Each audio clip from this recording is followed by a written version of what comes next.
Isang aswang na bulaw-bulaw si Mang Agustin. Kinatatakutan siya dati ng lahat ng mga aswang. Pero nang makilala niya si Aling Hilda, ang babaeng manunugis ng aswang, tumibok ang kanyang puso. Ginawa niya ang lahat para mapaibig ito. Nang magsimula na silang bumuo ng pamilya, itinago ni Mang Agustin ang pagiging aswang niya para mapangalagaan ang kanyang mag-ina. Tuwing gabi, nagpupunta siya sa gubat kasama ang anak niyang si Daniel. Doon sila naglalagay ng bitag para makahuli ng mga hayop. Pero isang araw, nalaman nila mula kay Lola Delia ang matandang aswang na gabunan, may isang naghahari-harian sa gubat. Kinatatakutan na ito ng mga aswang dahil wala itong pinipiling lapain. Kahit ang kapwa aswang nito ay ginagawa niyang panlaman ng tiyan. Pero mas pinili ni Mang Agustin ang hindi sumabak sa gulo para mapangalagaan ang kanyang pamilya. Pero napipilitan siyang ilabas ang tunay niyang pagkatao nang malagay na sa panganib ang kanyang mag-ina. Kinalaban niya si Lucio, ang aswang na daghamon na nang-aalipin ng ibang aswang para sa sariling kapakanan. Paano matatalo ni Mang Lucio ang kalaban kung sa tagal ng panahon na hindi siya nakikipagdigmaan ay tila nakalimutan na niya ang pakikipaglaban? Dumagdag pa ang takot sa kanya dahil pakiramdam niya ay wala na ang dati niyang lakas. Paano niyang ipagtatanggol ang kanyang mag-ina kung ang namamayani sa kanyang loob ay ang kaduwagan? Maibalik kaya niya ang tapang at ang dating aswang na kinatatakutan ng lahat? Tunghayan ang kwento ni Mang Agustin at alamin kung paano siyang nagwagi laban sa mga aswang na sakim. Tignan mo anak, may mga naliligo na naman dito sa ilog oh. Mga kadalagahan pa. Abay, pagkagaganda naman talaga ng mga batang yan. Ang gaganda nilang tingnan habang naliligo. Madaming magaganda dito sa lugar natin no. Kilatisin mong mabuti ang mga dalaga, Daniel. Pumili ka ng isang babaeng liligawan mo. Sa dami niyan siguro naman makakapili ka na ng magiging nobya. Tay naman, ang sabi ni nanay, mag-igib daw tayo ng tubig dito sa ilog. Tapos may nakita ka lang ng mga babae, nagkakaganya ka na naman. Bakit ba kailangan nating manilip pala sa babaeng naliligo? Tako, yari na naman tayo kay nanay nito. Paluluhurin na naman niya tayo sa munggo. Mag-igib na nga lang po tayo na makauwi na. Ikaw naman, no? Ang laki ng takot mo sa nanay mo. Di naman niya malalaman kung di tayo magsasabi. Huwag kang mag-alala dyan. Ikaw na nga itong sinasamahan na makapili ng mapapangasawa tapos aayaw ka pa. Hindi ko naman po kailangan ng mapapangasawa, tay. At bakit hindi? Abay, tumatanda ka na. 30 anyos ka na. Wala ka bang balak na lumagay sa tahimik? Hindi ko pa po naiisip yan sa ngayon Huwag na nga po natin pag-usapan pa yan. Umalis na tayo sa pagkakatago dito sa damuhan at baka mahuli pa tayo ng mga babaeng yan Ay dako, ito talagang anak ko napakapihikan sa babae. Sa bagay, tama rin naman na maging mapili para makakuha ng babaeng maganda, mabait at saka tay. Pinili mo rin naman dati si nanay, di ba? Ginusto mo siya. Sabi mo pa nga, nung unang kita mo pa lang sa kanya para siyang Diyosa sa kagandahan. Napakabait at mahinhin pa. Bakit parang ngayon nagsisisi ka na? Oo nga, ganon nga ang nanay mo noong dalaga pa. Ewan ko ba kung bakit naging sanggana ngayon? Ano pong sanggana? Di babaeng sanggano, sanggana. Ikaw talaga tayo, ang daming alam. Tingnan mo naman kasi kung gaano kabagis ng nanay mo. Parang laging galing sa impyerno. Panay nakasigaw, galit na galit. Gano'n naman talaga ang maging ina at asawa. Ikaw ba naman ang magkaasawa ng makulit, matigas ang ulo, mahilig manilip ng babae, at higit sa lahat, palaging sumusuot sa gulo? Ay, pinagsasabi mong bata ka. Hindi ako ganyan Sus, talaga ba? Ito nga po ikaw nagdala sa akin dito para manilip sa mga babaeng yan.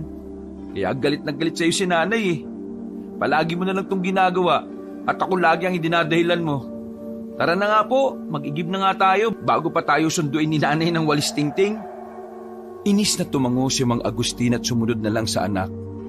Palinga-linga pa siya habang lumalabas sila sa pinagtataguang damo. Nang makalabas ang mag-ama, ay nanlalaki ang kanilang mga mata dahil sa pagkagulat. Nakita nilang nakatayo si Aling Hilda na parabang inaabangan talaga silang makalabas. Sa pagtaas pa lang ng kilay ng ginang, ay nanginig na kagad ang tuhod na mag-ama. Naibaling nila ang tingin sa dalang walis tingting nito at inihahampas-hampas pa sa kanyang palad. Bigla namang nagtago si Mang Agustin sa likuran ng kanyang anak dahil sa takot sa kanyang asawa. Anong ginagawa niyo dyan sa damuhan, ha? Nay, kasi po, kasi, ikaw na nga tayo magpaliwanag. Ito na nga ba sinasabi ko sa inyo eh. Ano sabi ang ginagawa niyo dyan sa damuhan? Ay, nanonood lang ng naliligong mga babae. Nabitiw ako kasi ang galon at dito tumalbog. Kinuha lang namin, Hilda. Sama pa yon. Talaga? Kinuha niyo lang? Oo, ganun na nga. Kanina pa kayo diyang dalawa. Ang tagal niyong lumabas sa damuhan na yan, tapos yan ang dahilan mo. Wala namang balon dyan para mahulog sa malalim ang galon na dala ninyo. Ang sabi ko, mag-igib kayo ng tubig at punuin ang mga drum sa imbakan. Kaya palang tagal niyong bumalik dahil naninilip na naman kayo ng mga babae. Walang hiya ka, talagang matanda ka. Lumapit ka sa akin at lalatayan ko yung buong katawan mo gamit itong dalakong walis. Ano ka ba naman? Huwag ka nga mag-iskandalo dito, Hilda. Baka mamaya isipin nila na palagi mo kong inaapi.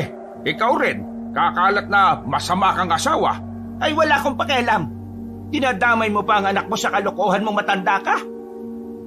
Nay, ako po naman tama na po yan. Naghabulan na naman kayo dito ni tatay. Ano ba yan? Talaga naman sakit nyo sa ulo. Naku, dyan na nga kayo. Dali-daling pumunta sa ilog si Mang Agustin para lagyan ng tubig ang dala niyang galon. At nang mapuno ito, kaagad siyang umuwi para iwasan ng asawa. Pero mabilis tumakbo si Aling Hilda kaya hinahabol pa rin siya hanggang sa makarating sila sa bahay. Papasok na si Mang Agustin sa bahay at pagsasara na sana niya ng pinto ang asawa pero biglang iniharang ng ginang ang kanyang paa sa pinto. Sige, Agustin, isarado mo ang pinto at nang maipit ang paa ko. Mas lalo ka malilintikan sa akin. Hindi ko naman isasara ang pinto. Ito nga ibubukas ko pa ng malaki para makapasok ka. Halika, dito tayo sa loob ng bahay mag-usap. Usap? Ay, hindi tayo mag-uusap. Pumunta kayo sa kusina ng anak mo at paluluhuri ko kayo sa bilao na may mongga. Hilda naman. Ano pa naman kasi? Bakit ka ba nagagalit? Nag-iigib nga lang kami sa ilog eh. Di ba nga't pinag-igib mo kami? Tapos magagalit ka. Lagi ka nalang ganyan. Wala kang tiwala sa ginagawa namin ng anak mo. Sa anak mo may tiwala ako. Pero ikaw na matanda ka, wala. Hindi na talaga ako magtitiwala sa'yo. Ilang beses mo na ba akong ginagalit, ha? Gusto mo talaga yatang maputulan ako ng ugat sa batok eh. Siguro, ipinapanalangin mong mamatay na ako, ha? Allah, grabe ka naman, Hilda. Bakit ko naman gagawin sa'yo yon? Mahal na mahal kaya kita. Mahal pala, ha? May pagmamahal bang puro babae ang inaatupag mo? Hala, luhod sa munggo! Hilda naman. Lumuhod ka sa munggo o bubudburan kita ng asin? Mas lalo hala. Sa munggo na lang ako luluhod kaysa budburan mo ako ng asin. O sige, lumuhod ka na. Eto na nga, luluhod na. Ikaw ba'y hindi nagsasawa sa ginagawa mong pagpapahirap sa akin? Hindi. Hanggat hindi ka tumitino, talagang hindi kita titigilan. Nasaan na ba yung anak mo? Wag mo nang idamay si Daniel. Kawawa naman. Hindi naman niya gustong manilip sa mga babae. Isinama ko lang siya. Di lumabas din na naninilip nga kayo ng mga babaeng naliligo doon sa ilog. Ha? Sinabi ko ba yun? Nako po. Ay nako, ito talagang dila ko palaging nadudulas. Palibasa palaging basa Hindi naman kami naninilip, Hilda. Hindi. Namumula na nga yung mga mata niyong mag-ama sa kakatitig sa mga babaeng yan Namimili lang kami ng babae na liligawan ng anak mo. Walang ibang ibig sabihin nun. Tumatanda na kasi ang anak mo at tinutulungan ko ng makahanap ng babaeng mapapangasawa. Yun lang yun. At balak mo pa talagang dagdagan ng sakit ng ulo ko? Kayo nga lang mag-amay, sakit na sa ulo. Tapos gusto mo pang lumagay sa magulong buhay si Daniel? Abay, papatay mo talaga akong mabilis, damuho ka. Panay ang iwas ni Mang Agustin sa mga hampas ng walis tingting ni Aling Hilda. Pero dahil nakalood siya sa bilaon na may munggo, hindi na niya maiwasan ang mga hagupit ng ginang. Kaya sinalo na lang niya ang mga yon. Alam niya kapag umiwas siya, ay lalo lang siyang magtatagal. Panay na lang ang hingi ng tawad ni Mang Agustin sa asawa para humupa na ang galit nito. Maya-maya ay huminto na sa paghagupit si Aling Hilda. Tumahimik siya at nagseryoso. Naupo ang babae sa upuang malapit sa lamesa.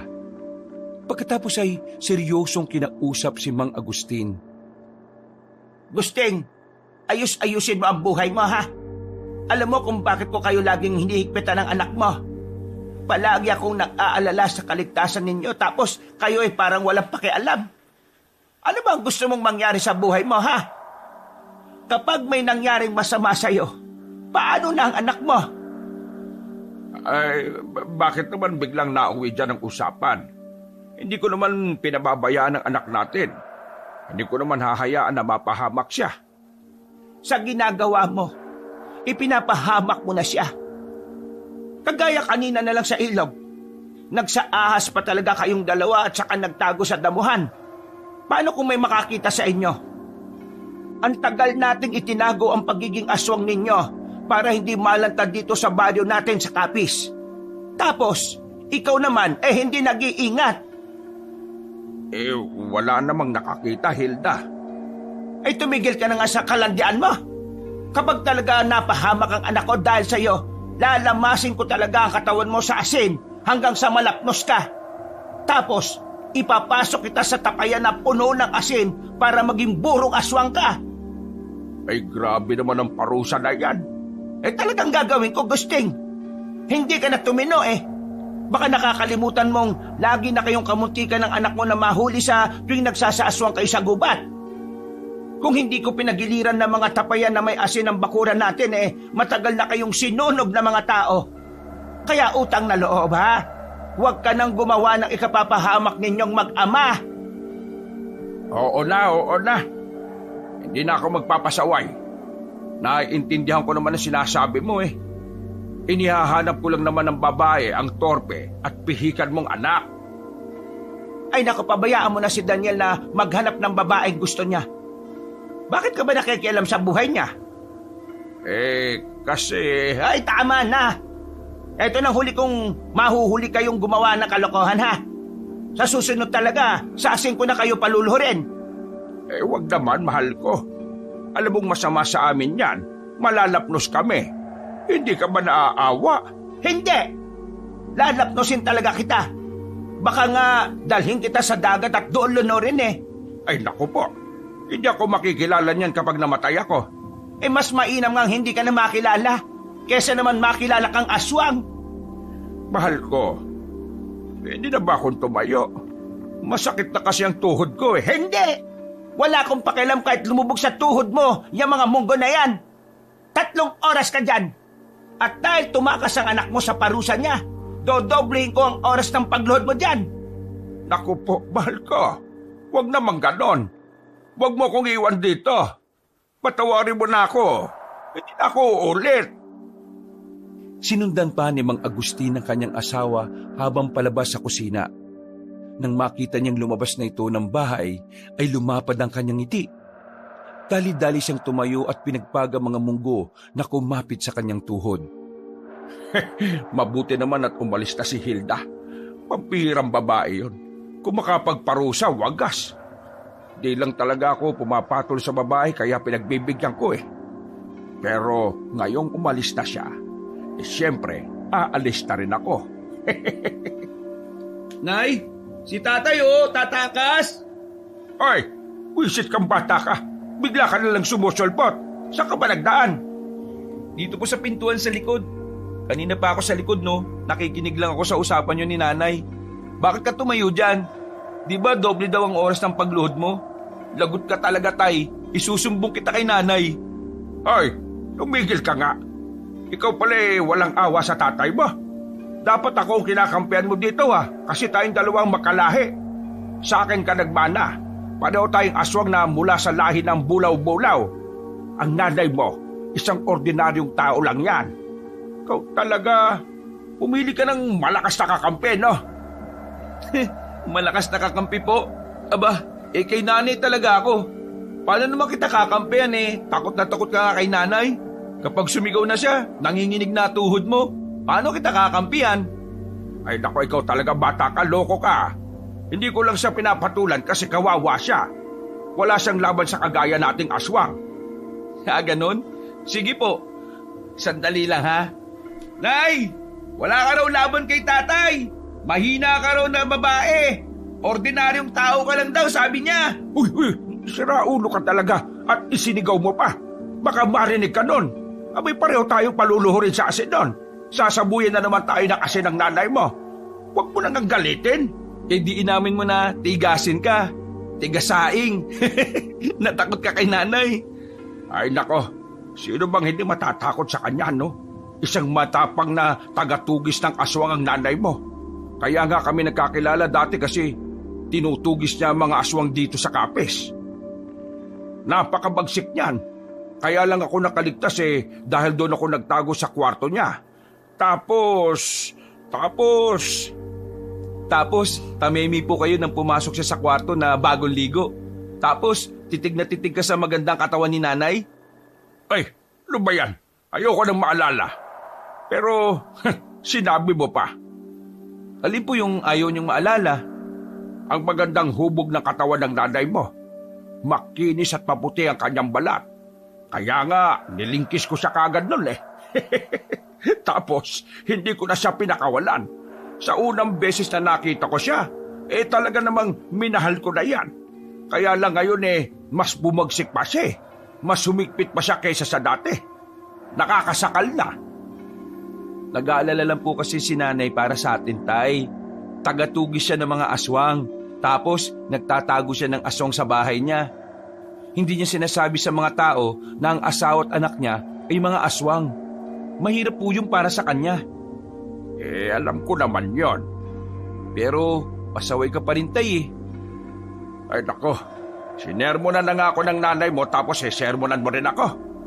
Masakit na sa tenga Mabuti pa, pumunta na lang tayo sa gubat. Oh, ano na naman po ang gagawin natin sa gubat? Ihuhuli ko ng baboy ramo ang nanay mo para hindi na magalit. Paborito niya kasi yung baboy ramo. Pati na rin tikling at manok sa gubat. Matutuwa yung kapag inuwian ko siya ng mga paborito niya. Naku po, pag uwi natin dito, lulud na talaga tayo sa asin. Hindi lang yun, paliliguan pa tayo ni nanay ng dinikdik na bawang. Walang babae sa gubat, Daniel. Isa lang naman sa ikinagagalit ng nanay mo ang selos. Akala niya kasi nambababae ako. Hindi nga po ba? Hindi naman ako nambababae. Tumitingin lang ako ng babae. Magkaiba yon. Sus, sige nga po. Ikaw talaga, palusot ka pa. O ano, sasama ka ba sa akin? Huwag ka na mag-isip, tara na. Bago pa magsalita ang kanyang anak, ay hinatak na niya ito. Pumunta sila sa gubat para mangaso. Tiningnan nila ang mga bitag at silo na inilagay nila sa gubat para malaman kung may mga hayop na itong nahuli. Nakita nila na iba na ang posisyon ng mga bitag at silo. Nang ayusin nila ay nalamang sariwa pa ang bakas ng dugo sa mga tulis ng kahoy. May nasilo na itong hayop bakit nakawala? Imposible namang makawala ang hayop dito. Ilang beses na natin itong ginagawa at ni minsan hindi pa tayo natatakasan ng mga hayop na nabibitag natin. Baka po may kumuha ng iba. Naunahan na tayo. Masyadong malayong lugar nito ng gubat para mapuntahan ng mga taong nangangaso. Tayo lang ang nakakapunta dito. Di yung ibang aswang po. Ibang aswang? Bakit po? Hindi rin po ba ito mapupuntahan ng ibang aswang? Sa pagkakaalam ko, hindi na pumupunta ang mga aswang dito dahil takot na sila sa mga taong tumutugis sa kanila. Ang mga aswang na kasabayan naming naghahari-harian sa lugar na ito nagsialisa na dahil sa takot. Kung mga aswang ang kumuha ng huli natin, ibig sabihin bumabalik na sila dito sa Kapis. Bakit po? May problema po ba, Tay? Kung magbalikan sila? Oo, malaki. Magkakagulo na naman sa lugar na ito. At ang mga aswang ay mag-uunahan na naman sa pag-aagawa ng teritoryo. Saka isa pa may mga aswang na nambibiktima ng mga tao. Ilang taon nang tahimik ang lugar na ito. At kapag bumalik sila, nako, malaking gulo na naman. Halika Daniel, ikutin natin ang gubat. Mag-imbestiga tayo. Ay nako, eto na naman kami. Susulong na naman kami sa gulo. Lulud na talaga kami sa bilaong may asin ito habang sinasabuyan pa ni nanay. Halika na. Mamaya na natin isipin ang galit ng nanay mo. Nilibot nila ang parte ng gubat kung saan sila naglagay ng mga patibong. Halos lahat ay nakabitag ng mga hayop pero wala na ang kanilang huli. Napakamot na lang ng ulo si Mang Agustin dahil sa inis. Maya-maya ay nakarinig sila ng sigaw ng isang babae. Humihingi ito ng tulong. Nakatinginan pa ang mag-ama dahil sa pagtataka. Dahil isang babae ang sa palagay nila ay naligaw sa gubat. Kagad nila itong hinagilap hanggang sa makita nila ang matandang babae na nadagana ng natumbang puno. Pinagtulungan na mag-ama na buhati ng puno para makaalis ang matanda. Pagkatapos ay binendahan ni Mang Agustin ang mga sugat na matandang babae. Gamit ang telang piniraso niya mula sa kanyang damit. Maraming salamat sa inyo. Mabuti naman at napadpad kayo dito sa gubat. Kung wala kayo baka dito na ako natuluyan. Lola, bakit po ba kayo nandito sa gubat? Sa edad niyong yan nagpunta pa talaga kayo dito? Hindi ka ordinaryong tao, hindi ba? Anong uri ng aswang ka? Saang lahi ka nagmula? Aswang? Aswang siya, Tay? Ano ka ba naman bata ka? Matagal na kitang tinuruan kung paano kumilatis ng aswang kapag nasaan yung tao sila. Hanggang ngayon hindi ka pa rin natututo. Hindi mo pa kasi siniseryoso mga sinasabi ko sa iyo Paano ko ba siseryosohin kung puro ka namang kalokohan? Malay ko ba kung seryoso na sinasabi mo o hindi? Ay nako, talaga naman Lahat ng sinasabi ko sa iyo seryosohin mo. Ayoko po Yari na naman ako kay nanay niyan Oo, tama ka. Isa nga akong aswang. Mula ako sa lahi ng mga gabunan. Kaya po pala kulay puti ang buhok ninyo. Akala ko dahil puro uban na yan. Kami naman po mula sa lahi ng mga bulaw-bulaw. Bakit po ba kayo nandito, Lola? Bulaw-bulaw. Isa sa mga matatapang at mababagsik na aswang. Po? Sigurado po kayo, Lola? Nako, kung ganun po ang tingin niyo sa mga kagaya namin, sigurado po kung ampo ng tatay ko. Ay, bakit mo naman nasabi? Ikaw lang ang duwag na bulaw-bulaw, Tay Palagi ka lang nagtatago kaya tumatakas. Nasaan ba ang tapang dun? Nagkamali talaga ng paglalagay sa'yo sa bulaw-bulaw na lahi Ay, lokong bata ito Hindi ako duwag Iba ang duwag sa umiiwas lang sa gulo. Mula nang nag-asawa ko, iniwasan ko na ang gulo. Ganun talaga kapag nakakapamilya na. Ito talaga, minamalit mo ang tatay mo. Pinapahiya mo ako kay Lola Pasensya na po, Tay. Baka nga kay nanay ka lang naduduwag Kaso, wala talaga akong matanda na naging matapang ka Ay nako, tama na. Tumigil ka na sabi. Kayong dalawa nakakatawa. May sinundan akong aswang kaya ako napadpad dito. Sa kakatago ko natumbahan ako ng punong ito. Ako nga pala si Delia. Kayo naman, bakit kayo nandito? Delikado ang gubat na ito sa kagaya nating aswang. Po?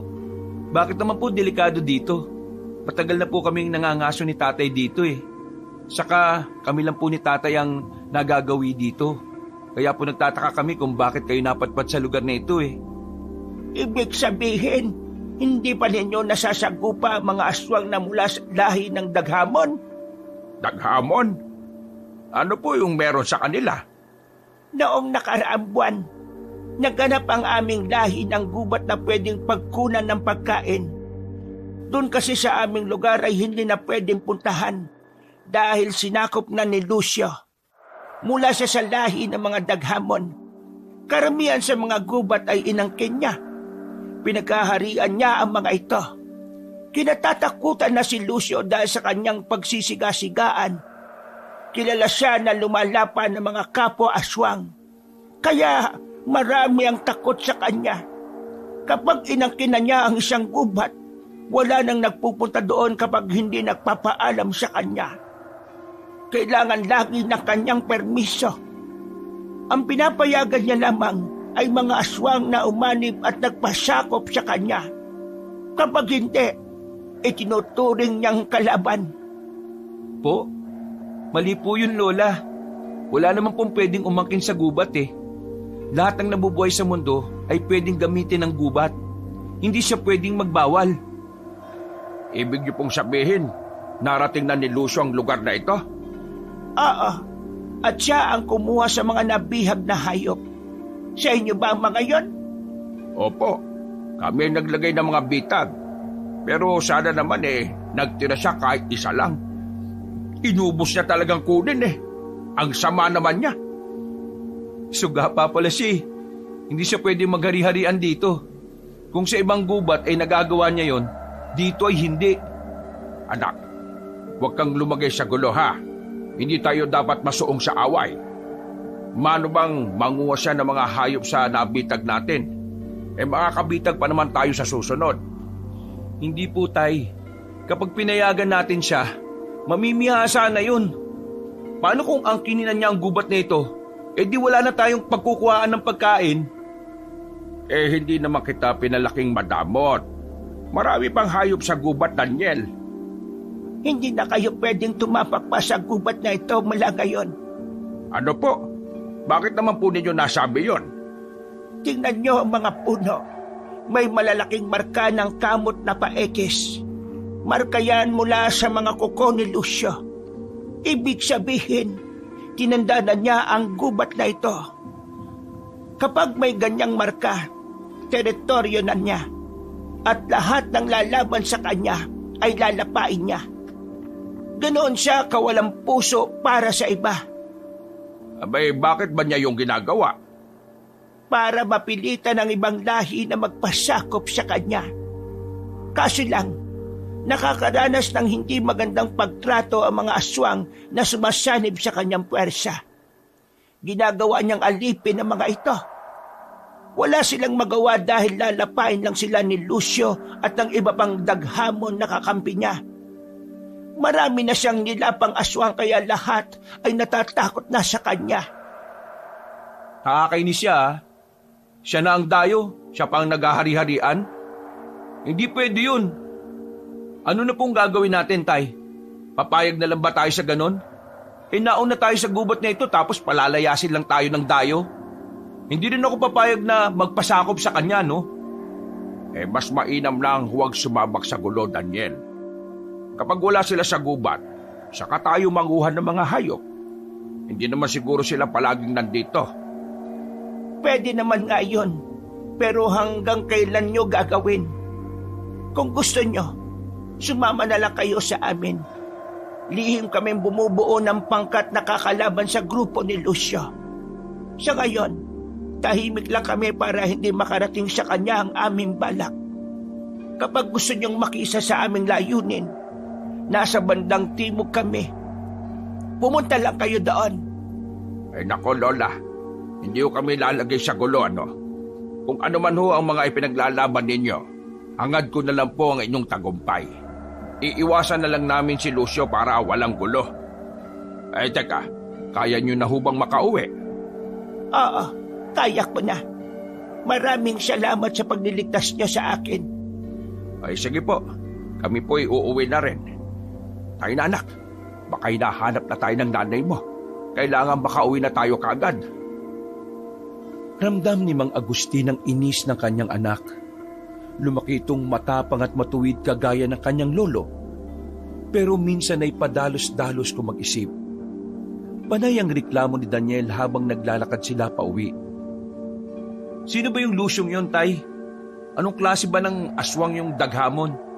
Sadya ba talagang mababagsik sila at mapangapi? Wala sa lahi ang ugali, anak. Nasa mismong nilalang na yan.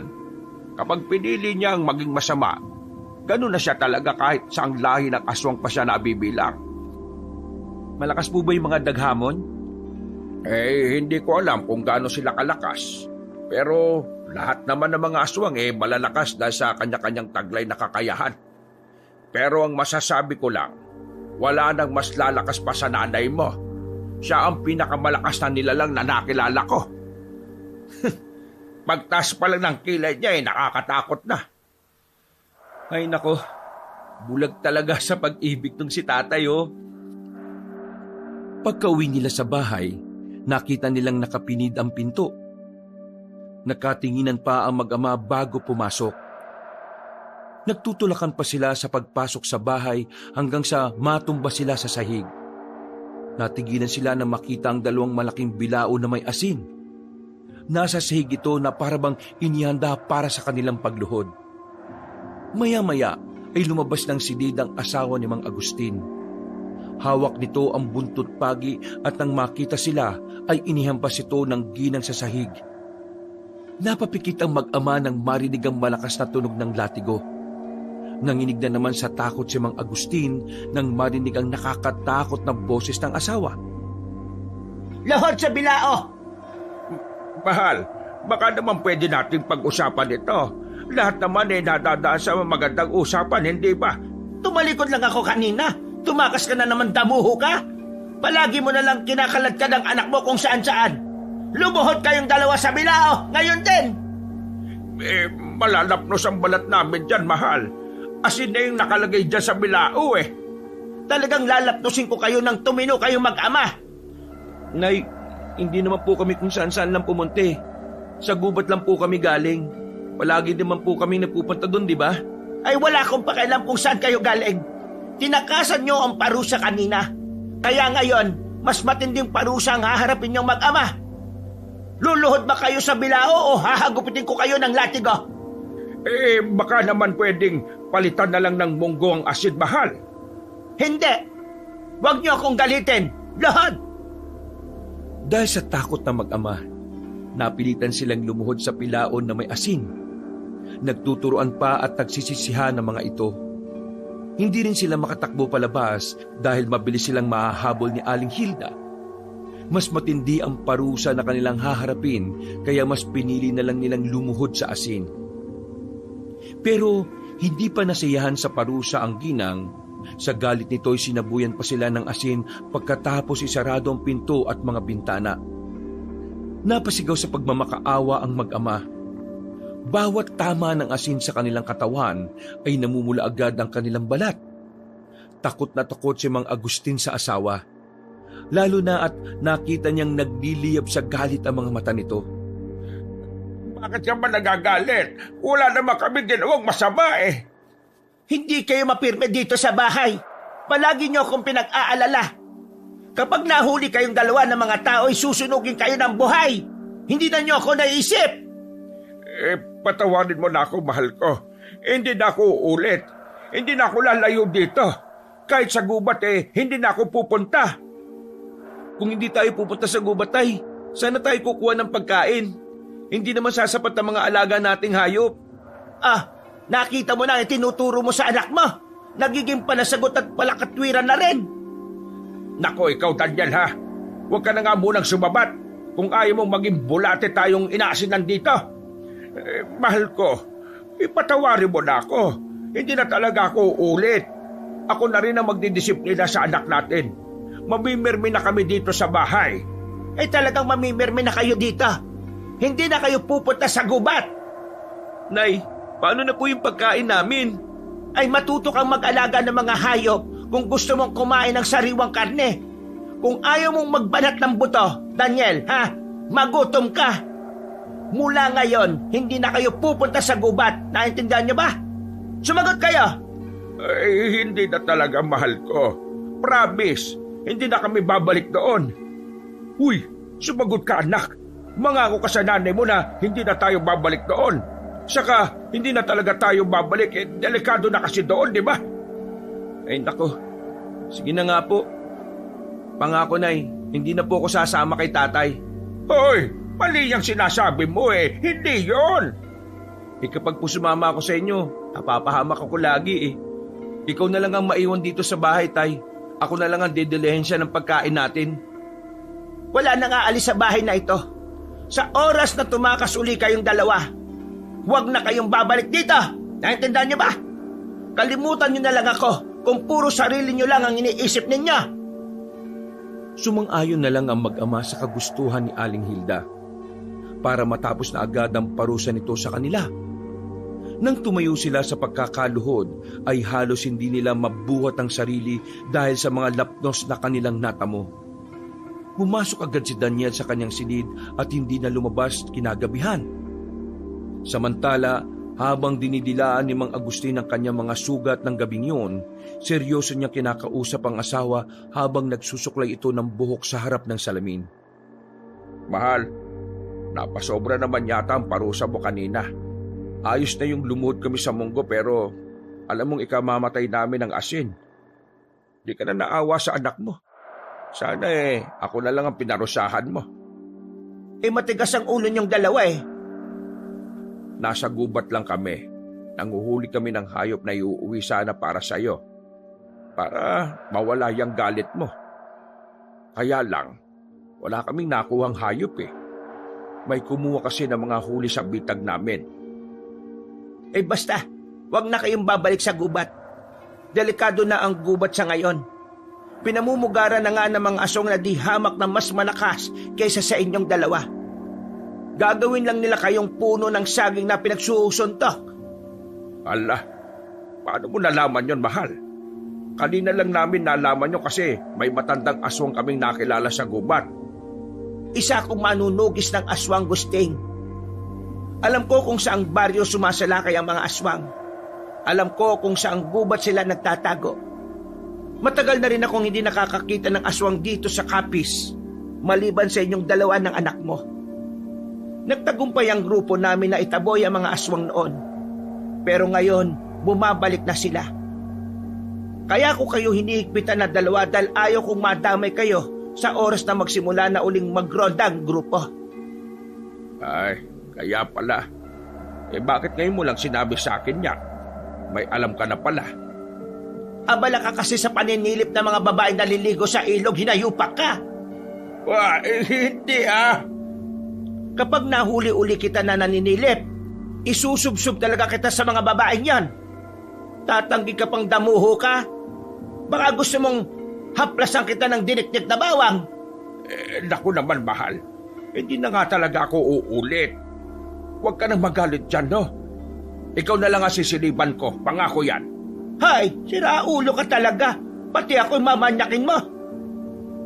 Kinabukasan, maagang umalis si Aling Hilda para magtinda ng asin at bawang sa palengke. Nang makaalis ang asawa, ay napansin ni Mang Agustin ang anak na hindi pa lumalabas ng kanyang silid. Nag-aalala siya na baka malala ang mga sugat na nakuha ng binata mula sa asin. Kinatok niya ang pinto ng silid nito at kinumusta ang anak. Pero nagtataka siya dahil walang sumasagot mula sa loob. Nagpasya na siyang buksan ang pinto at doon niya nalaman na wala na ang kanyang anak sa loob ng silid. Wala namang ibang pupuntahan si Daniel kundi sa gubat kaya lalo siyang nag-alala. Pagdating sa gubat ay nagpalit na siya ng anyo bilang aswang na bulaw-bulaw. Mas mabilis ang kilos niya sa ganong anyo dahil kalahating ahas at kalahating tao ang kanyang itsura. Ang ibabang katawan niya ay sa ahas at ang itaas naman ay sa tao. Ang ulo niya ay katulad din ng ahas pero ang muka ay sa tao.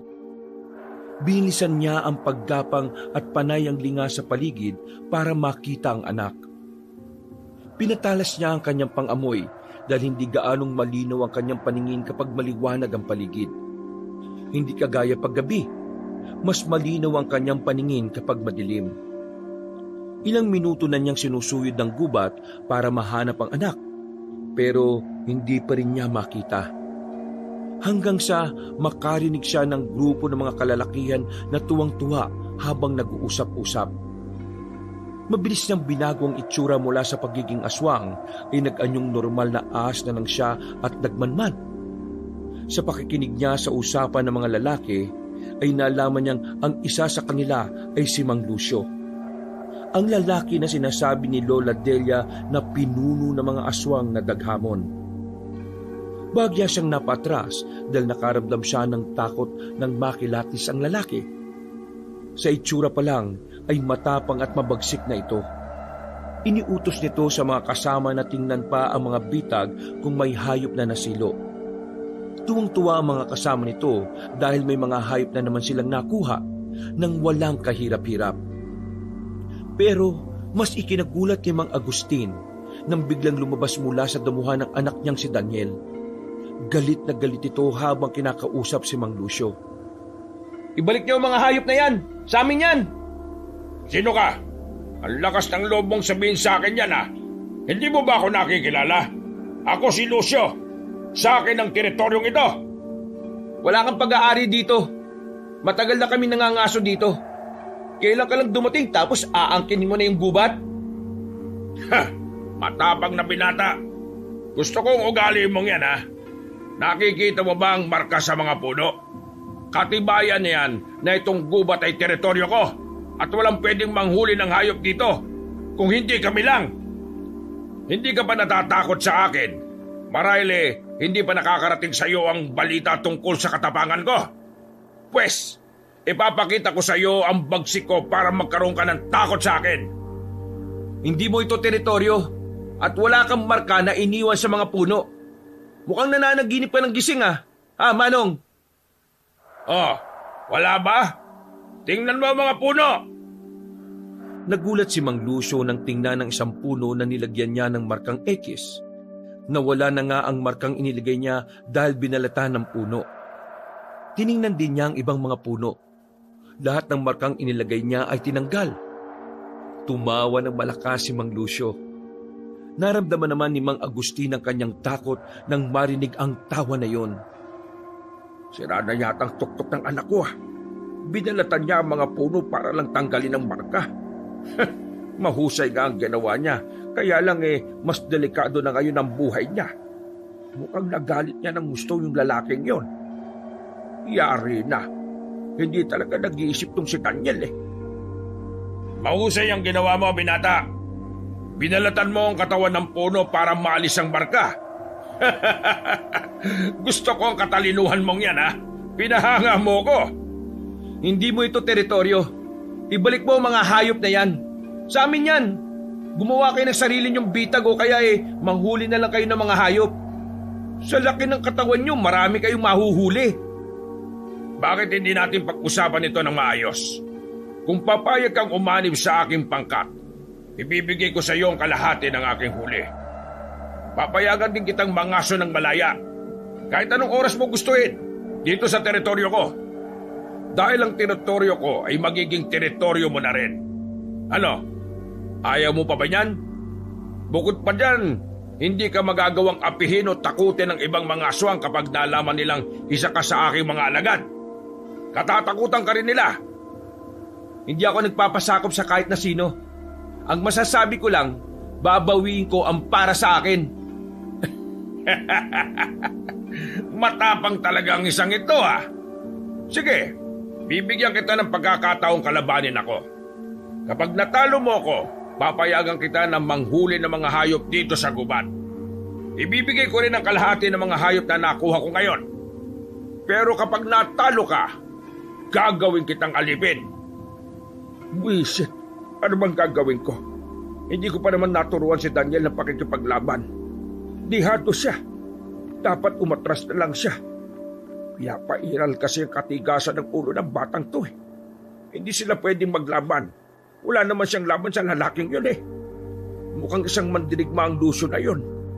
Wala siyang binatbat sa lalaking yon. Pinilit ni Mang Agustin na malapitan ng kanyang anak habang nasa anyong ahas siya. Pero kahit anong tawag niya dito, ay hindi siya pinapansin ni Daniel. Hindi rin ito naririnig ang pagtunog ng ahas niya. Maya-maya ay nakita niya ang anak na nag-anyong bulaw-bulaw na. Napapikit na lang si Mang Agustin nang sugurin niya si Mang Lucio. Naglaban ang dalawa pero dahil walang karanasan si Daniel sa pakikipaglaban, ay palagi siyang natutumba sa isang suntok lang ni Mang Lucio.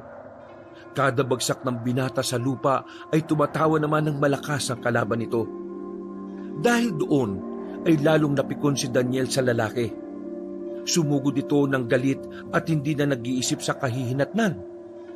Sinubukan niyang tuklawin ng lalaki pero kaagad namang nakaiwas.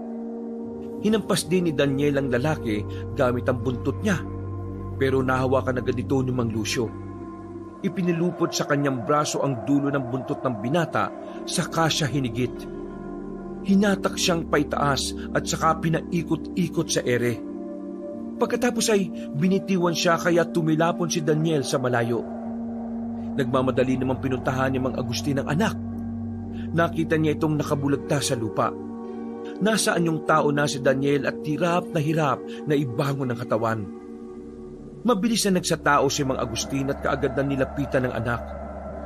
Daniel, anak, tama na yan. Huwag ka nang lumaban sa kanya. Mabangis siya. Mandirig ba ang taong yon? Tawa na. Masasaktan ka lang. Halika na.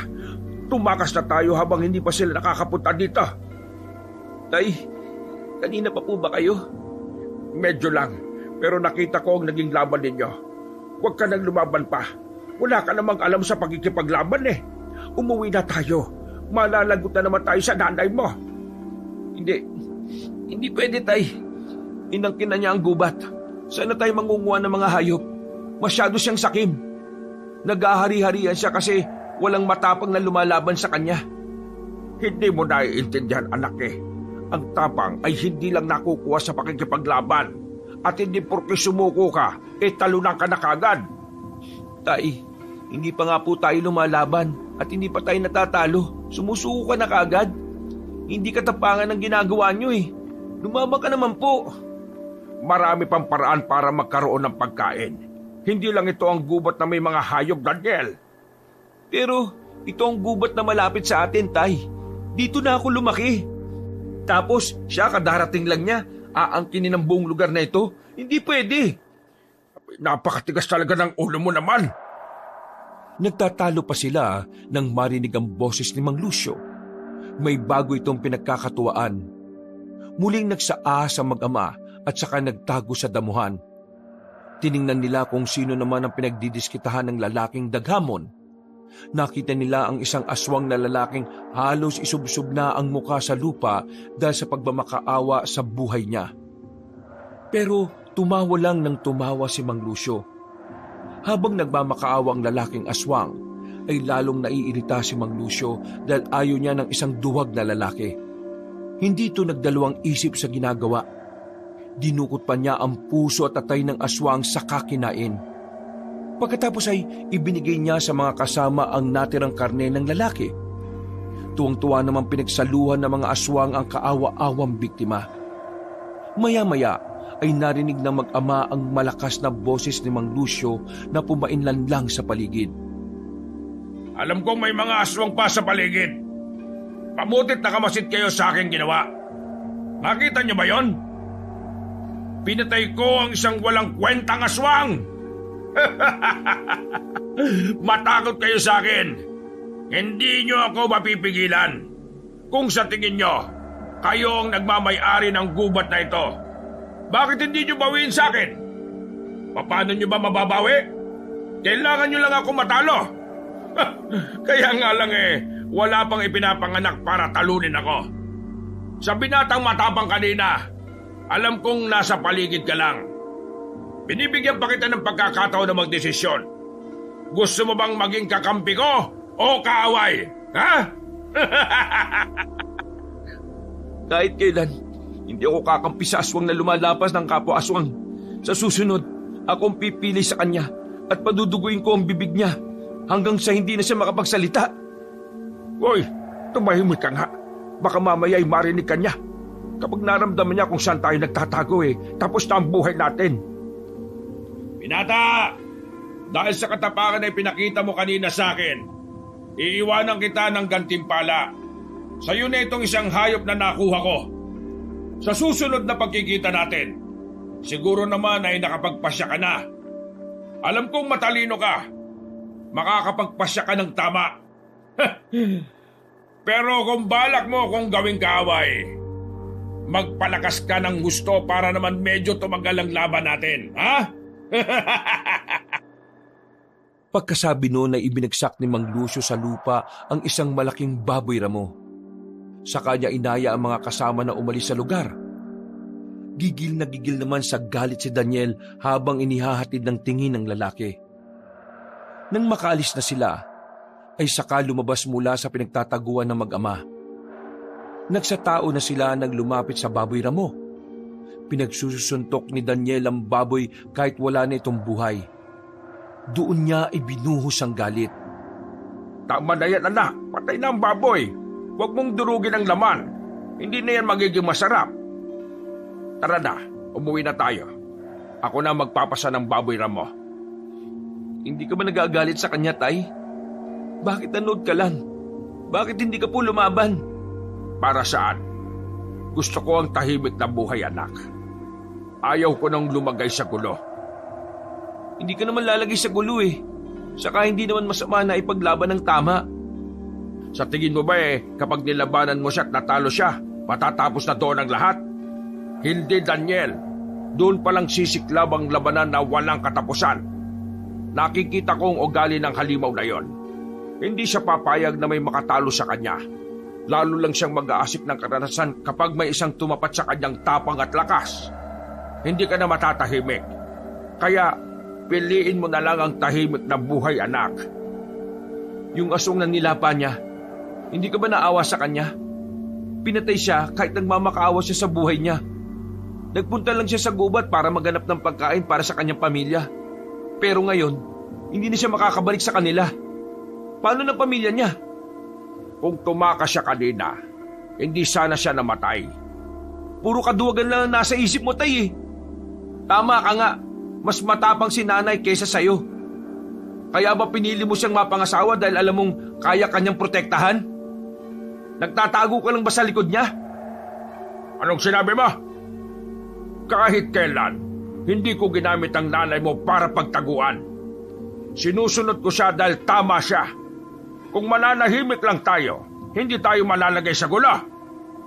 Duwag lang ang nagdidesisyon ng ganyan. Nag-igtingan ng bagang ni Mang Agustin sa sinabi ng anak. Gusto na niya itong saktan pero nagpigil siya ng galit. Mahigpit niyang ikinuyom ang kamao pero maya-maya ay pinakalma rin ang sarili. Hindi na niya pinansin ang anak. Binuhat niya ang baboy ramo sa kainaya si Daniel na umuwi na. Tahimik sila at hindi nakikibuan habang naglalakad. Ramdam niya naggalit pa rin ang kanyang anak. Alam niyang hindi na maaalis kay Daniel ang galit kay Mang Lucio. Hindi na rin niya ito magagawang pigilan sa pagpapasya na gagawin. Dahil nasa hustong edad na si Daniel. Pero gumapang ang takot kay Mang Agustin para sa kanyang anak. Naisip na lang niyang bantayan ito at pigilan sa masasamang balak hanggat kaya niyang gawin. Pagka-uwi nila, naabutan nila si Aling Hilda na nagsasalok ng asin sa tapayan. Napatigil ang ginang sa ginagawa nang mapansin sila nito. Sinuyod ni Aling Hilda ng tingin ng katawan ng mag-ama mula ulo hanggang paa. Kitang-kita ni Mang Agustin ang galit sa mga mata ng asawa. Pero hindi nagsalita si Aling Hilda. Isinarado nito ang tapayan matapos mapuno ng asin ang timbang dala. Pagkatapos ay pumasok na ito sa bahay. Pumasok na rin ang mag-ama sa loob. Inilapag ni Mang Agustin ang baboy ramo sa ibabaw ng mesa sa kusina at nagsalita na parabang walang masamang nangyari sa gubat. Mahal, nakahuli ng malaking baboy ramo ang bitag na ginawa namin ni Daniel sa gubat. Tignan mo, mataba ito. Tsak na masarap ang karne nito. Ang tagal niyo nang nanguhuli ng hayop sa gubat pero ngayon lang umuwi ang anak mo na maraming iniindang sakit. Puro pasa pa ang katawan. Gaano ba kalakas ang baboy ramo na yan?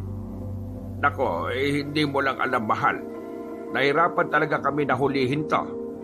Sa gigil nga ng anak mo pinagsusuntok pa kahit patay na ang baboy. Inawat ko na nga lang siya. Dadaling ko na nga sa likod para makatay. Habang binubuhat uli ni Mang Agustin ang baboy, nanginginig ang kamay niya dahil sa takot. Hawak ng asawang isang timbang asin. Sanay na siya na kapag galit ito ay bigla na lang siyang sinasabuhay ng asin. Pero nang sandaling yun, tahimik lang si Aling Hilda. Hindi kumibo hanggang sa makalabas sa kusina si Mang Agustin.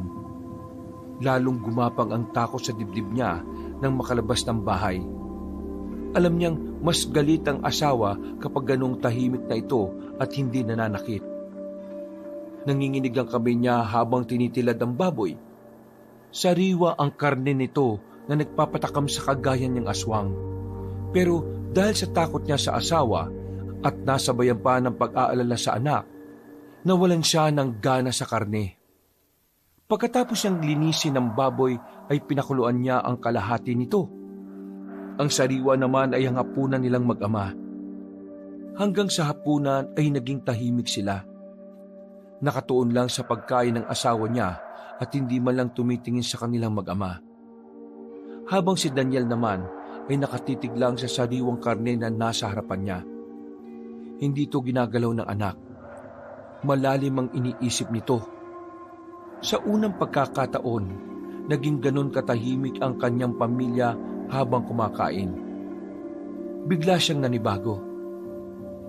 Anak, hindi ka ba kakain? Di ba gusto mo ang sariwang karne ng baboy ramo? Wala po akong gana. Ikaw na lang po kumain yan. Hindi mo dapat ginaganyan ng grasya. Kapag nagtampo yan, mahihirapan kang maghanap ng ganyan. Mahihirapan po tayo makakuha ng hayop sa gubat kapag may isang siraulong naghahari-harian doon. Wala na talaga tayo mapapala. Ano pag sinasabi mo? Tumahimik ka nga. Baka kung anong isipin ng nanay mo. Ay, wag mong pansinin ng anak mo, mahal ha. Kanina kasi sa gubat, meron kaming hindi nakaunawaan na aswang. Kinuha kasi ng walang paalam yung nahuli naming hayop sa bitag. Medyo swapang ang aswang na yun dahil mabait tayo, pinagbigyan na lang namin. Di ba sabi mo, lumayo kami sa gulo. Kahit nasa gubat kami, sinusunod namin ang mga sinasabi mo. Ganun kami kabait ng anak mo Ganun ba? Sa sobrang kabaitan ninyo, nabugbog ang anak mo? Ha? Nako, dahil yan sa panguhuli ng baboy ramo. Nagwala kasi ang baboy habang inaalis namin sa bitag. Malit na bagay lang yon. Huwag mo nang alalahanin. Nawala ang peking ngiti ni Mang Agustin nang itarak ng asawa ang kutsilyo sa lamesa. Iniiwas din niya ang tingin dahil matalim nang tumitingin ang asawa niya. Tumayo naman sa pagkakaupo si Daniel at pumasok na sa kanyang silid. Nang makalis ang anak, saka nagsalita ng mas seryoso pa si Aling Hilda. Anong klaseng hayop ang naghahari-harian sa gubat, Gusting? Wala yon. Huwag mo nang isipin yon. Tinatanong kita habang hindi pa sumasagad ang galit ko. Mamili ka ng lalapnos sa katawan mo. Asin o dinikdik na bawang? Ala naman. Huwag naman ganon. Kung ayaw mong malapnos, magsalita ka na. Huwag na tayong pumasok sa gulo, Hilda. At tatanda na tayo. Turuan na lang natin si Daniel na mamuhay ng simple at tahimik. Huwag na tayong sumali sa sigalot ng mga aswang sa gubat. Kung ganon, meron ngang nangyayaring hindi maganda doon. Marami na bang aswang ngayon na naglipa na sa gubat? Bumalik na ba silang lahat? Mahal ko. Sumagot ka! Ay nako, oo na. Merong dayong aswang na naghahari-harian ngayon sa gubat. Pero hindi sila mga aswang na nakasagupan natin noon. Mga bago sila.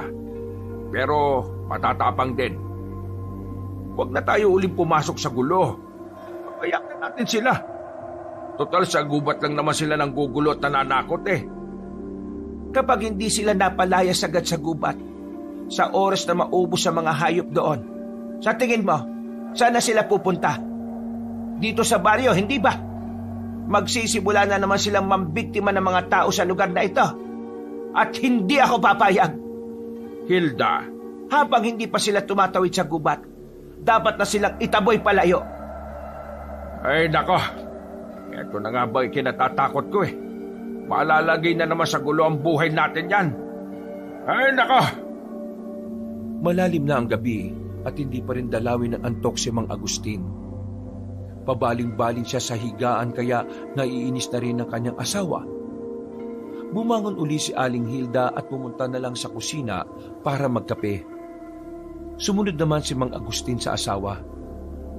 Pagdating sa kusina, narinig nilang may maingay sa likuran ng kanilang bahay.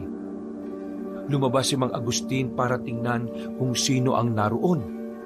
Nakita niya ang anak na nag-iinsayo sa pakikipaglaban ng mag-isa. Sinusuntok nito ang katawan ng puno ng mangga.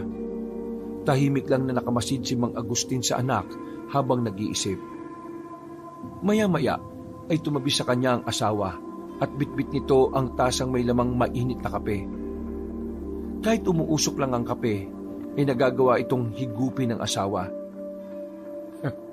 Ibang klase ka talaga, no? Nagagawa mong higupin ng mainit na kape kahit bagong kulo ang tubig. Lumunok ka ba ng guwantes nung bata ka pa tapos naiwan lang sa lalamunan mo kaya hindi ka napapasok? Kaya nga tinitimpla ang kape sa mainit na tubig para inumin habang mainit pa. Hindi na kape pag malamig ng tubig. Ano ba nangyayari sa anak mo? Balak ba niyang patumbahin ang puno ng mangga? Baka nakakalimutan niyang dyan ko siya ay pinaglihi. Maganda ang alaala ng punong yan tapos papatayin niya lang. Mana sa yung anak natin eh. Masyado siyang matapang. Kanina, nilabanan niya ang aswang na daghamon dahil kinuha ang mga hayop na huli ng bitag namin. Kaya lang, wala siyang panama sa lakas nun.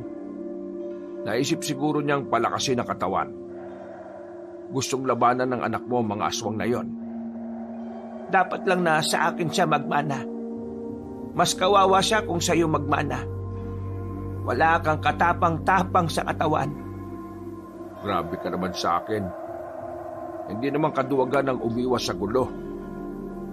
Nakipaglaban ng anak mo sa aswang na yon. Anong ginawa mo? Ha? Nanood ka lang? Pinabayaan mo ang anak mo na masaktan? Hindi naman siya ganon. Inawat ko naman siya eh. Napatras si Mang Agustin nang makitang naningkit ang mga mata ng asawa. Inilapag na rin ito ang hawak na tasa ng kape sa lupa. Patakbo na siya nang biglang hawakan siya ng asawa sa buhok. Kinaladkad siya nito papunta sa puno ng mangga at saka inuntog ang ulo ng paulit-ulit. Walang hiya ka talaga! Napapahamak ng anak mo pero wala kang ginawa! Palagi na lang kaduwagan ang pinaiiral mo! Kapag aswang ang kalaban nyo, hindi ko kayo pipigilan na lumaban. Basta huwag nyo lang ibibisyo ang katauhan nyo sa mga taong tumutugis na mga aswang. Saka isa pa, kapag nalaman kong napahamak ang anak ko sa kapabayaan mo, ibuburo talaga kita sa tapayan na puno ng asin at bawang. Walang hiya kang lalaki ka. Aray ko naman, mahal. Tama na. Mababasag na ang bungo ko. Aray!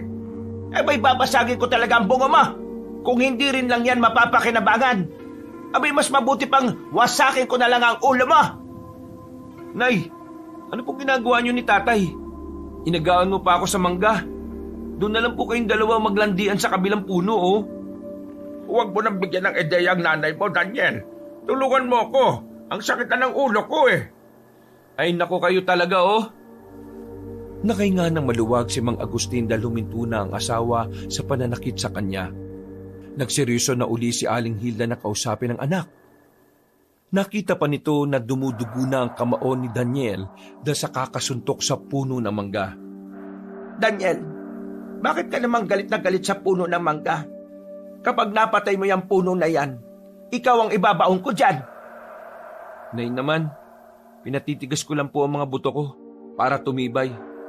Ayoko pong maging talunan. Gaano ba kalakas ang nakalaban mo? Parang galit na galit ka yata sa kanya. Ang sama po niya kasi. Nilapa niya ang ibang aswang. Wala siyang kinikilala kung hindi ang sarili lang niya. Tapos, inaalipin niya pa ang mga aswang na umaanib sa kanya. Dahil doon kaya gusto mo siyang kalabanin? Kapag po walang lumaban sa kanya, hindi matatapos ang kasamaan niya. At sa tingin mo, ikaw ang tamang aswang nakakalaban sa kanya. Ganon ka na ba katapang? Mukhang hindi pa malalim ang pinaghuhugutan mo ng dahilan para labanan siya. Kung ganyan lang, hindi ka mananalo sa kanya. Init lang ng ulo at galit sa kanya ang rason mo. Ang tingin ko sa iyo, isa ka pa rin bata na nagalit dahil inagawan ng huling hayop. Tigilan mo ng pag-iinsayo at matulog ka na. Walang saysay ang ipinaglalaban mo. Pero Nay, bata ka pa, Daniel. Hindi mo pa alam kung ano talaga ang buhay. Mamuhay na puro kalokohan ang itinuro sa iyo ng tatay mo. Tapos susuong ka sa labanan ng walang kahit na anong alam at dahilan. Mas mabuti pang huwag ka nang bumalik sa gubat. Mag-alaga ka ng maraming hayop para may makain ka. Ang gubat, ipaubaya mo na sa kanila. Bakit naman ako nadamay dyan? Ganun na lang po yun. Nakita ko sa mismong harapan ko ang paglapa niya sa aswang na yun. Kikilos ba tayo kapag isa na sa atin ang nasa panganib? Papayagan lang kitang gawin ang gusto mo kapag natalo mo sa laban ng tatay mo. Si tatay?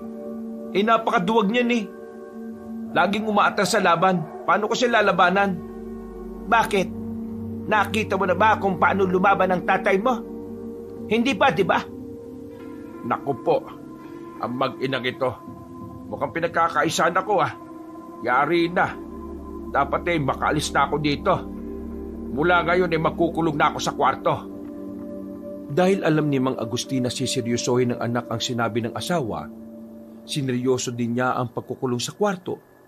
Pero nang makaramdam siya ng gutom, di niya ito matiis kaya nagpa siyang lumabas ng bahay. Ayaw niyang pumunta sa gubat kaya sa ilog na lang siya nang huli ng mga isda. Ilang minuto na siyang abala sa panguhuli ng isda nang may maramdaman siyang dumating. Hindi ito ordinaryong tao dahil sa amoy nito. Kagad siyang napalingon at nakita ang matandang gabunan na iniligtas nila sa bundok. May kasama itong ilang mga kalalakihan. Nandito ka rin pala, lalaki. Lola Delia, ano po ginagawa niyo rito? Hindi kami makapanghuli ng mga hayop sa gubat, kaya naisipan namin dito na lang sa ilog. Pwede ba kaming manguha ng isda? Ay, oo naman. Sige lang po. Wala naman pong nagmamay-ari sa ilog Lahat ay pwedeng mangisda dito. Dahil po sa lusyon na yun mukhang mamamayat ang mga aswang. Ano po? Oo nga. Kumusta ka na? Yung anak mo, bakit hindi mo yata kasama? Ay, nako. Ang batang yon. Mahilig po talagang magligalig. Ganun ba? Napag-isipan mo na ba ang inaalok ko sa'yo? Po? Ang alin po doon? Wala po kung matandaan Dumarami na ang mga pinapatay ng aswang na si Lucio. Marami na rin siyang binibihag ng mga aswang. Pinahihirapan niya at ginugutom. Ginagawa niyang pagkain ng mga yon. Ang balita ko pa, ang ibang mga aswang na umanib sa kanya, naging masasamang aswang na rin. Natuto na rin maghari-harian at nanggigipit na rin ng mga kapwa aswang. Hindi ka ba nag-aalala na baka isang araw ang pamilya mo naman ang puntiryahin niya? Kaya nga po hindi na kami nagpupunta sa gubat para hindi na kami makisawsaw sa gulo. Mas gusto po namin ang mamuhay ng simple lang. Ayoko pong ilagay sa kapahamakan ng pamilya ko. Naiintindihan naman kita. Pero hindi sa lahat ng oras ay ligtas ang pamilya mo. Hindi rin palaging sa gubat iikot ang grupo ni Lucio. Kapag wala na silang makuhang hayop sa gubat, sa tingin mo, ano na ang susunod nilang gagawin? Hindi ko po alam. Huwag ka nang magmaang-maangan at magbulag-bulagan, lalaki. Kung gusto mong iligtas ang pamilya mo, gumawa ka ng paraan para maging ligtas sila ngayon pa lang, kesa magsisi ka sa huli. Sige, iiwan na kita. Kapag nakapagpasya ka na, alam mo kung saan ako pupuntahan. Inihatid pa ni Mang Agustin ng tingin na matanda kasama ang grupo nito nang umalis sila. Pagkatapos ay napaupo siya sa malaking bato at saka nag-isip. Maya-maya ay bumalik na uli siya sa panguhuli ng mga isda. Nang mapununan niya ang baging natuhugan ng isda, ay umuwi na rin siya. Naabutan niya sa kusina ang anak na kumakain ng sariwang karne. Nagpunta ka sa gubat? Opo. Alam mong delikado doon tapos nagpunta ka pa rin. Paano kung naabutan ka na naman ni Lucio doon? Hindi ka basta-basta makakatakas sa kanya. Anak, huwag ka nang babalik doon ng mag-isa, naiintindihan mo ba? Bakit po? Kapag ba gusto kong pumunta ay sasamahan niyo ako? Mag-aalaga na tayo ng mga hayop mula ngayon. Hindi na natin kailangan pumunta pa sa gubat. Sa tingin niyo po ba, kapag wala nang mahuli si Mang Lucio na hayop sa gubat mag-aalaga na lang din siya ng mga hayop? Anong gusto mong sabihin? Darating po ang araw, susugurin niya ang mga baryo natin. Mag-ahasik ng lagim at takot sa mga tao. Uubusin niya ang mga alagang hayop ng mga taga rito. At kapag wala nang makuha, tao na ang lalapain nila.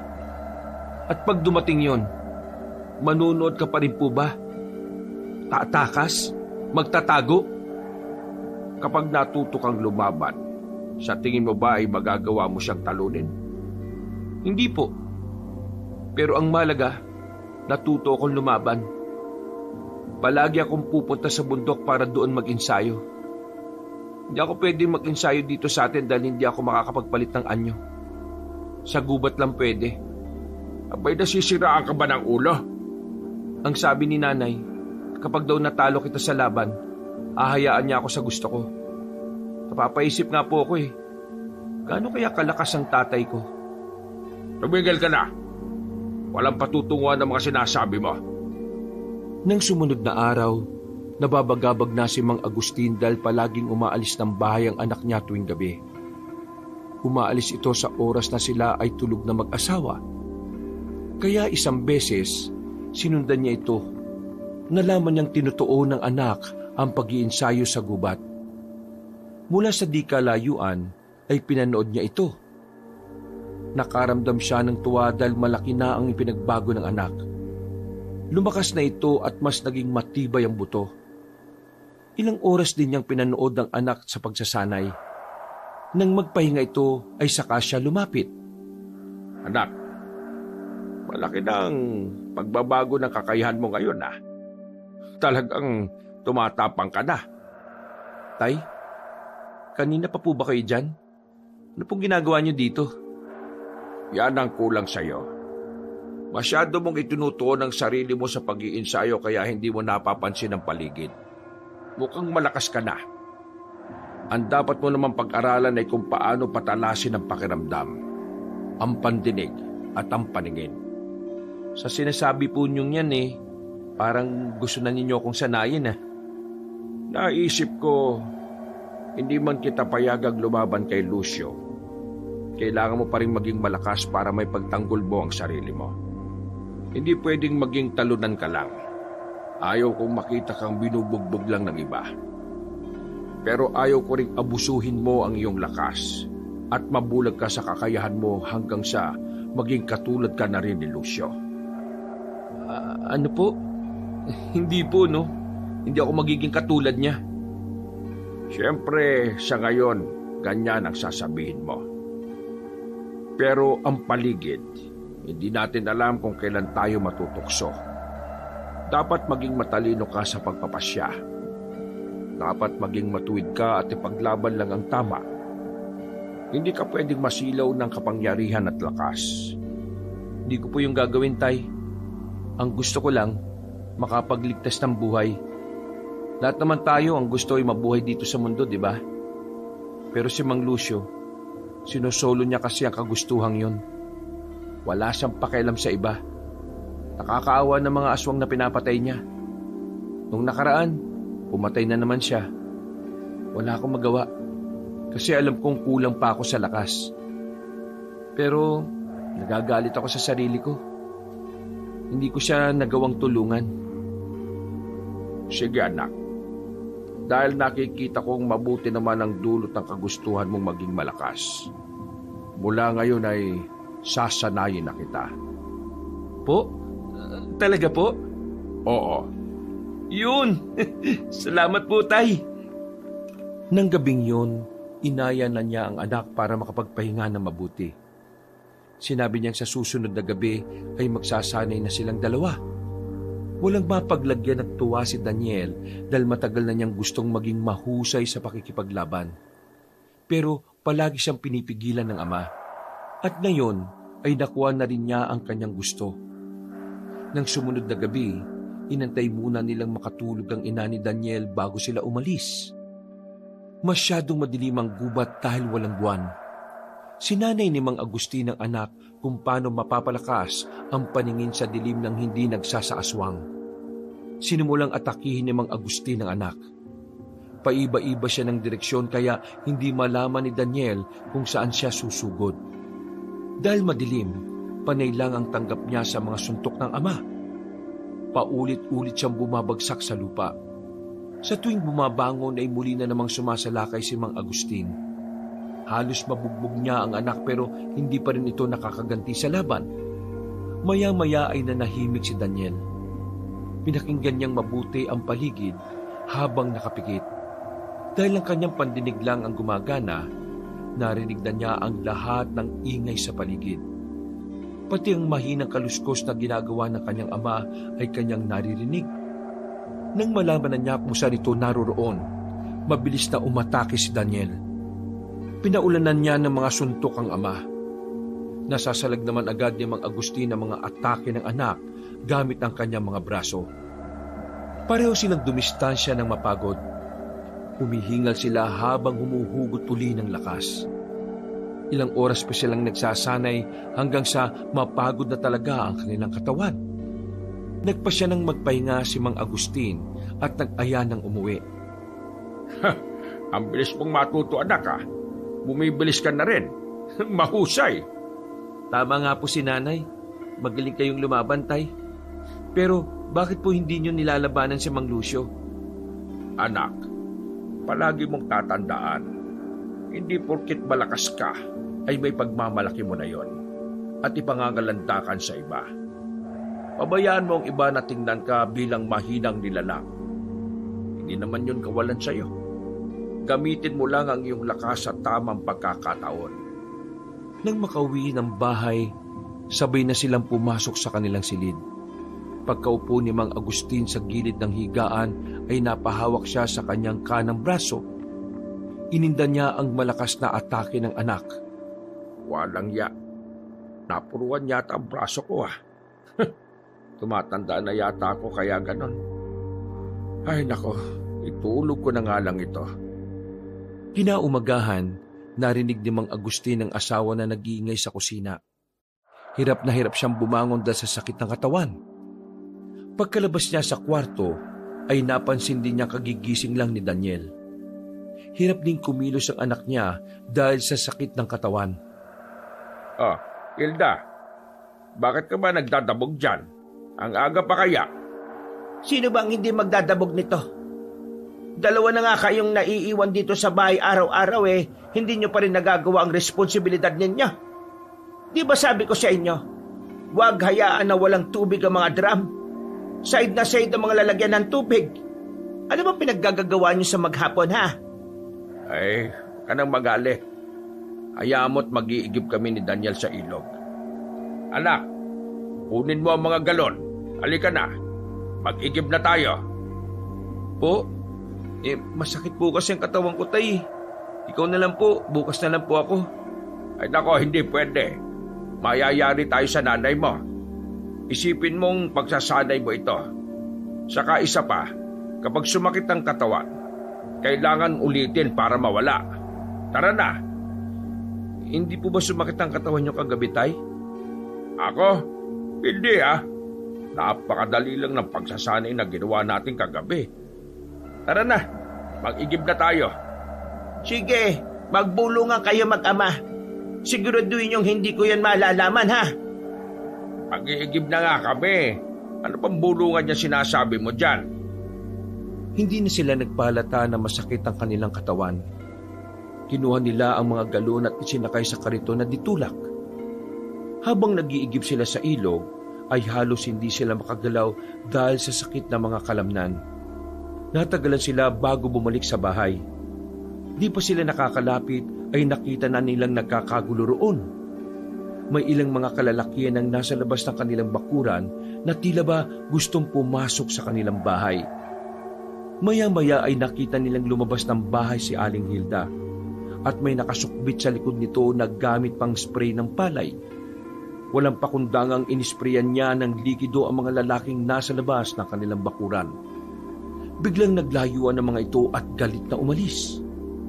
Nang makaalis na ang mga lalaki, sinabuyan pa ni Aling Hilda ang buong paligid ng asin na nakaimbak sa kanilang tapayan. Sinabuyan din niya pati ang bubong ng kanilang bahay. Sa likod na ng bahay dumaan ang mag-ama at dali-daling pinuntahan ni Mang Agustin ang kanyang asawa. Mahal, anong nangyari? Sino mga lalaking yon? Ako nga ang dapat na magtanong sa inyo niyan. Sino ang mga lalaking yon? Ikaw na kausap nila eh. Bakit akong tatanungin mo? Hinahanap nila si Daniel. Mga aswang ang mga yon. Talagang sinusuong na kayo ng gulo ngayon. Kayo na ang hinahanap ng mga kapwa-aswang ninyo ah. Anong atraso nyo sa kanila, ha? Baka tauhan sila ni Lucio. Nalaman na nila kung saan tayo nakatira. Hindi na nila tayo titigilan. Di mainam. Sila na ang lumalapit sa kamatayan nila. Hala, mahal. Huwag ka nang sumali sa gulo. At bakit? Tagapuksa pa rin ako ng aswang at hindi na yon mababago. Dati yon. Ang tagal ng panahon na hindi ka nakikipaglaban dahil matagal nang walang aswang dito sa lugar natin. Saka isa pa, hindi ka na kasing bata katulad ng dati. Pinalalabas mo bang mahina na ako, ha, Gusting? Hindi mo ba nakita na napatras ko sila kanina? Mukhang wala ka ng tiwala sa kakayahan ko ngayon, ha? Hindi naman sa ganun, mahal. Alam kong matapang ka. Ayaw ko lang na mapahamak ka pa. Sino na ang lalaban sa mga aswang ngayon? Alam na nila ang bahay natin dahil sa kakalabas niyong mag-ama. Pababayaan na lang ba natin sila na lusubin nila tayo sa sarili nating pamamahay? Nay, huwag po kayo mag-alala. Lalabanan natin sila. Bakit? Matapang ka lang, pero hindi ka pa ganun kalakas. Napabagsak mo na ba yung tatay mo sa laban? Po? Kagabi nga'y umuwi kayo na bugbog ang katawan. Halos hindi na ninyo mabuhat ang mga galon ng tubig tapos lalaban pa kayo sa mga aswang na yon. Huwag nga ninyo akong pinapatawa. Hala, mag-igip uli kayo. Punuin nyo lahat ng drum. Dali! Eto na nga. Makasigaw naman to. Bakit? Umaangal ka? Ako? Umaangal? Hindi ah. Anak, dalian mo na. Isalin na natin sa drum ng tubig sa galon. Tapos bumalik ulit tayo sa ilog. Nag-igib ng paulit-ulit ang mag-ama, kaya mas nadagdagan pa ang sakit nila sa katawan. Nang matapos nilang punuin ang mga drum, napaupo na lang sila sa lupa dahil sa pagod. Maya-maya ay bigla silang nagpulasan ng umulan ng asin. Nagtago sila sa likod ng mga drum at saka napatingin sa langit. Nagulat sila sa biglang pagbuhos ng asin sa kanila. Nang igala nila ang paningin, nalaman nilang si Aling Hilda ang gumawa nun. Oh, mahal. Bakit ka naman nananaboy ng asin? Tinitingnan ko lang kung gaano kayo ka-alerto. Kulang pa ang bilis niya. Nahagip pa kayo ng asin ko. Mga lampa talaga kayo, oh. Sige na, pumasok na kayo sa loob ng bahay at kumain na. Pagkain? Wow, sakto gutom na ako. Habang kumakain sila, biglang nagulat ang mag-ama nang sabihin ni Aling Hilda na sasanayin niya sa pakikipaglaban si Daniel. Bigla namang natuwa si Daniel sa sinabi ng ina, pero kinabahan din siya dahil hindi niya alam kung anong pakikipaglaban ang alam nito. Nang hapon ding yun, pumunta sila sa gubat para sanayin si Daniel. Ngayon, ibigay mo ng 100% ang lakas mo, ha? Dapat maging alerto ka, Daniel. Nay, anong pagsasanay ba ang gagawin natin? Yari na. Ako yata ang natatakot sa mangyayari Ano ba to, Tay? Hindi ko alam. Basta kinakabahan lang ako. Simulan na natin ang pagsasanay. Biglang nanlaki ang mga mata ni Daniel nang hugutin na ng ina ang buntot pagi sa dala nitong bag. Dahil sa takot ay tumakbo na lang uli si Daniel at nagtago sa likod ng isang puno. Pero hindi niya alam kung gaano kabilis kumilos ang ina. Hindi niya napansin na nasa likuran na niya ito. Nabigla na lang siya nang lumapat ang latigo sa kanyang likod. Nay, ano ba pagsasana ito?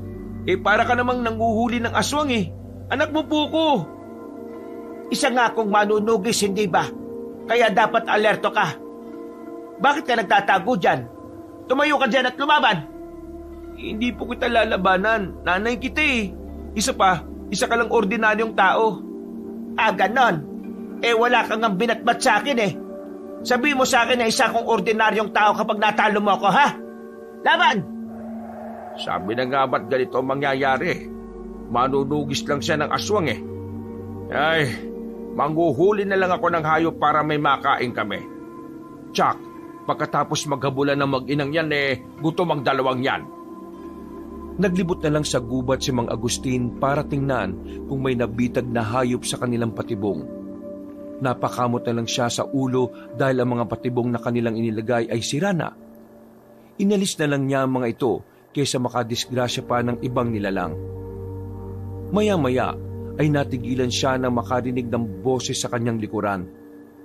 Baba! May nakikialam sa mga bitag ko Bakit mo sinira ang mga yan? Ay, ikaw pala, Lucio. Hindi ko sinira. Sira na talaga kaya inalis ko na lang. Binigyan ba kita ng permiso na galawin ng mga bitag? Bakit ko naman kailangan ng permiso mo? Ako naman ang naglagay ng mga bitag na ito. Inangkin mo lang. At nang hindi mo na mapakinabangan, iiwan mo na lang ng ganito. Hindi mo na naisip kung may madisgrasya dito. Bakit ko naman iisipin pa ang madidisgrasya dyan? Lahat ng mabibitag ay magiging pagkain ko. Hayop, tao, o kahit aswang pa yan. Lahat sila ay laman tiyan. Wala ka na talaga kasing sama. Kailangan mong maging masama para katakutan ka. Kapag naging mabuti ka, kakayan-kayanin ka lang ng iba na ang tingin sa sarili mas malakas sa'yo. Ikaw, kaya mo na ba ako labanan? Para ipagtanggol mo ang bitag na yan at ang mga mabibitag dyan? Hindi ko na kailangan mag-aksaya ng oras at lakas sa kagaya mo. Ganun ba? Pes ako, gusto ko mag-aksaya ng oras sa kagaya mo ngayon. Kasi marami akong oras. Gusto ko maglibang. Totally, inip na ako ilang araw na. Pinahanap ko nga ang bahay nyo dahil gusto ko nang may paglalaruan Mabutit nandito ka ngayon. Bago pa makasagot si Mang Agustin, ay bigla na siyang inatake ng lalaking aswang. Nasa kalagad nito ang kanyang liig. Napahawak si Mang Agustin sa kamay ng lalaking nakahawak sa liig niya. Pilit niya itong inaalis pero masyadong malakas si Mang Lucio. Unti-unti na rin bumabaon ang mga kuko nito sa liig. Tiningnan niya ito sa mata at kitang-kita niya ang tingin nito na magkahalo ang emosyon.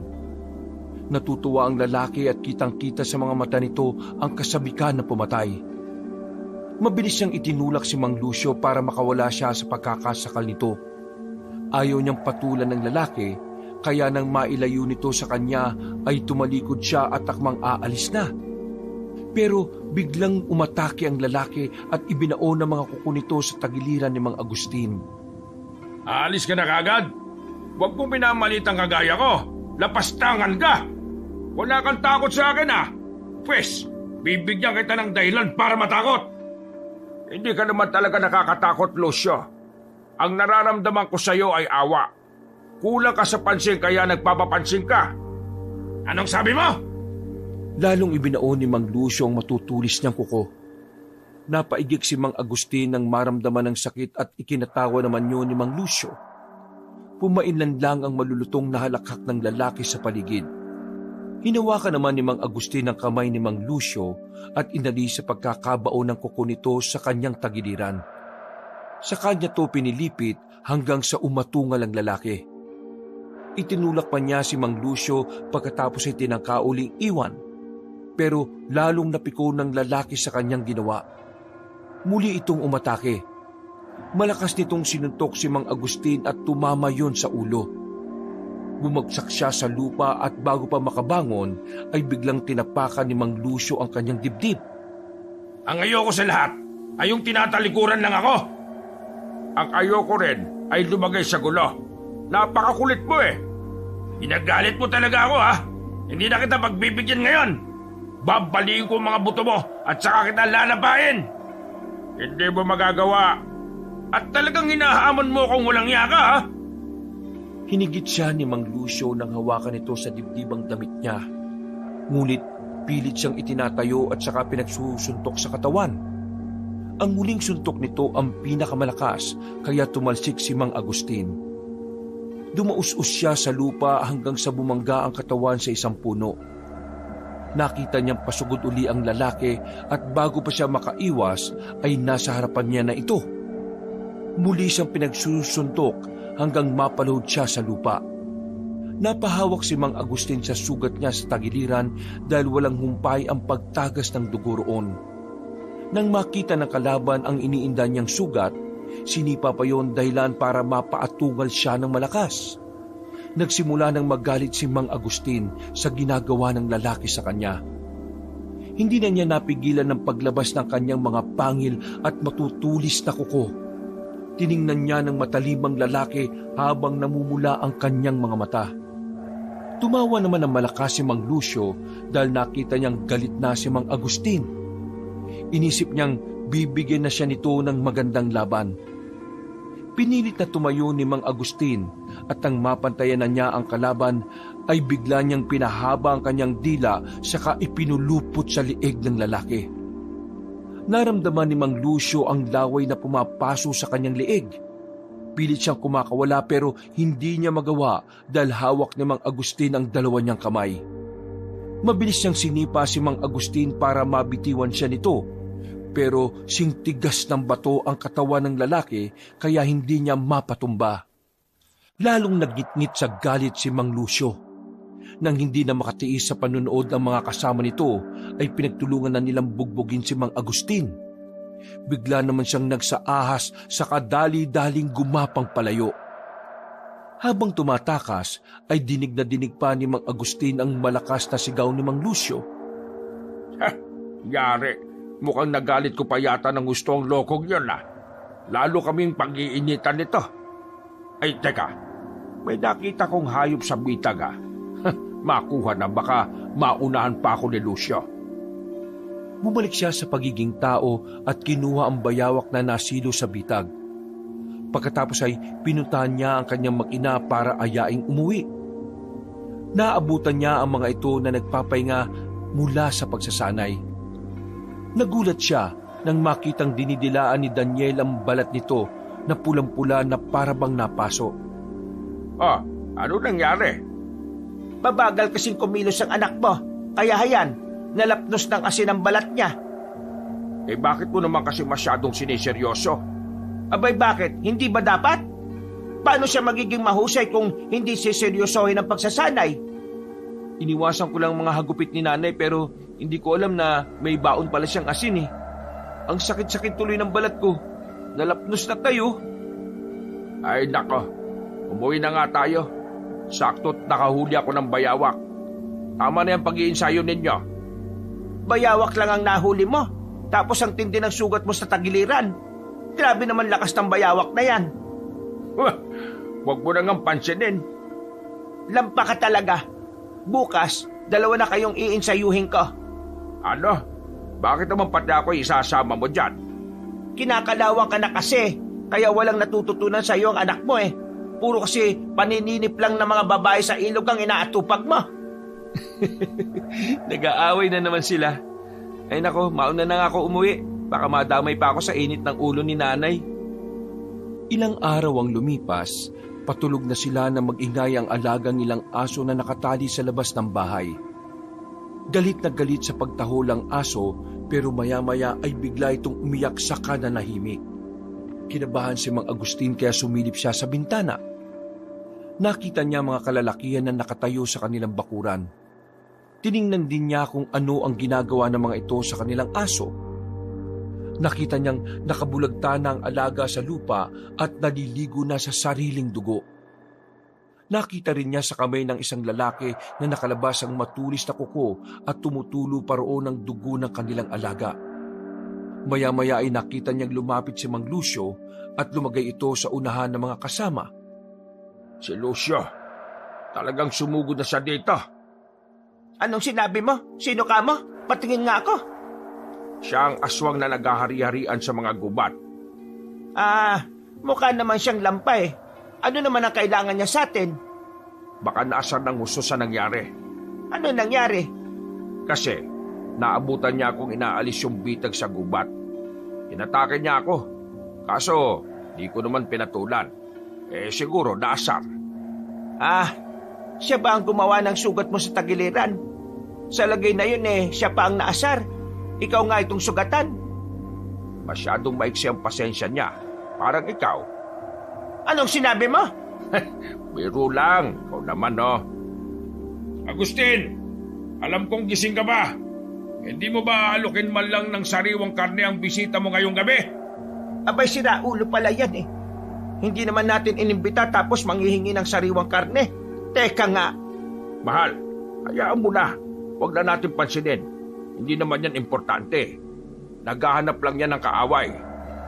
Kapag pinatulan natin, lalo lang magagalit yan. Magkunwari na lang tayong tulog. Ang galing din nila, Nakasuot pa sila ng bota para hindi matapakan ng ikinalat kong asin sa lupa. Mukhang minamanmanan tayo ng gusto ng aswang na yan, Pabayaan na lang natin. Aalis din yan. Pero dahil hindi nila pinansin ng lalaki, ay lalo itong nagwala. Sinimulan na nilang sirain ang ilang gamit sa labas ng bahay. Ikinaskas din ni Mang Lucio ang matulis niyang kuko sa dingding ng bahay para lumika ng ingay na masakit sa tenga. Nang hindi pa rin lumalabas ang mag-asawa, iniutos na nito sa mga kasama na sirain ang dingding ng bahay. Dahil doon ay lumabas na ng bahay si Daniel at hinarap ang lalaki. Ano ba yan? Gabing-gabi na. Bakit hindi kayo magpatulog? Mabuti ka pa, binata. Nagising na. Kanina pa kami nagigising dahil gusto namin kayong bisitahin Pero para kaming tangang ayaw labasin ng magulang mo. Gusto ko talaga ang tapang mo Ilang araw din tayong hindi nagkita. Ano, nakapagpasya ka na bang umanib sa akin? Hindi ako aanib sa inyo, no? Wala akong dahilan para maging kakampi mo. Ang kumakampi lang sa'yo ay mga aswang na duwag na di kayang ipagtanggol ang sarili. Matapang ka talaga, ha? Kaya gusto kita Pero kung desidido ka nang hindi umanib sa akin, ituturing na kitang kalaban ko. Matutuwa pa rin ako na magkaroon ako ng kalaban na kasing tapang ko. Nga lang, mukhang hindi ko pa kasing lakas. Kung aanib ka sa akin, tuturuan pa sana kita kung paano maging malakas at makapangyarihan di sana, kinatatakutan ka na rin ng iba. Makliba tayo ng pananaw sa buhay, Mang Lucio. Hindi ko gusto na katakutan ako ng iba. Ang gusto ko lang ay mamuhay ng tahimik. Walang saysay na pangarap yan, bata. Sinasayang mo lang ang buhay mo Bakit lumabas ang batang yon? Akala ba niya ay malakas na siya? Ilang araw pa lang siyang nagsasanay Ni wala pa nga siya sa kalingkingan ng lakas ni Lucio. Mahal, pagsabihan mo ang anak mo. Papasukin mo na ng bahay. Ako nang haharap kay Lucio. Mahal? Nasaan ka na? Ay, buwisit. Lumabas din. Ay, nako. Pareho talagang maiksi ang pasensya na mag-inang ita. Lucio!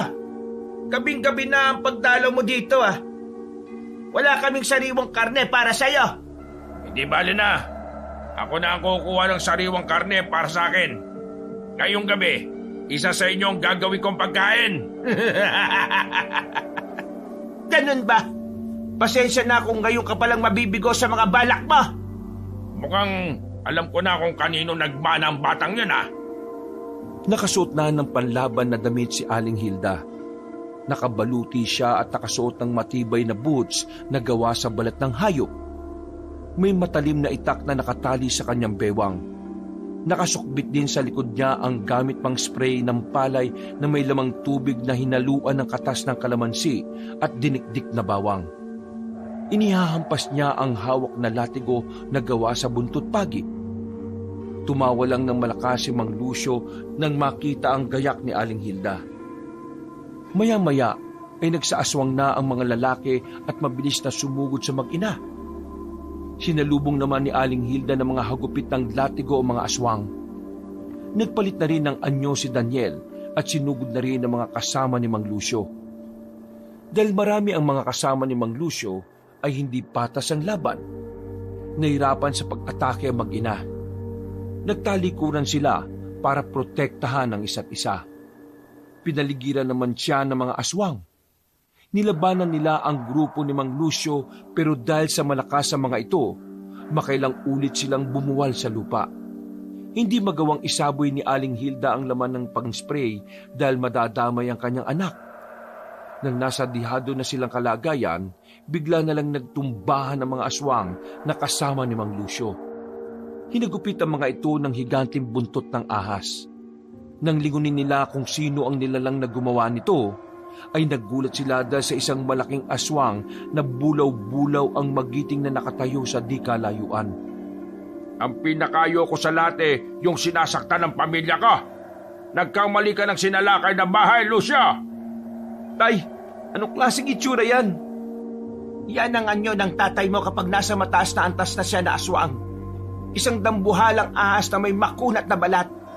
Ang kaliskis niya ay matatalim at kaya niyang pakawalan na parang patalim. Kapag tinamaan ka nito tsak na masusugatan ka. Talaga? Ganun kalupit ang itsura niya?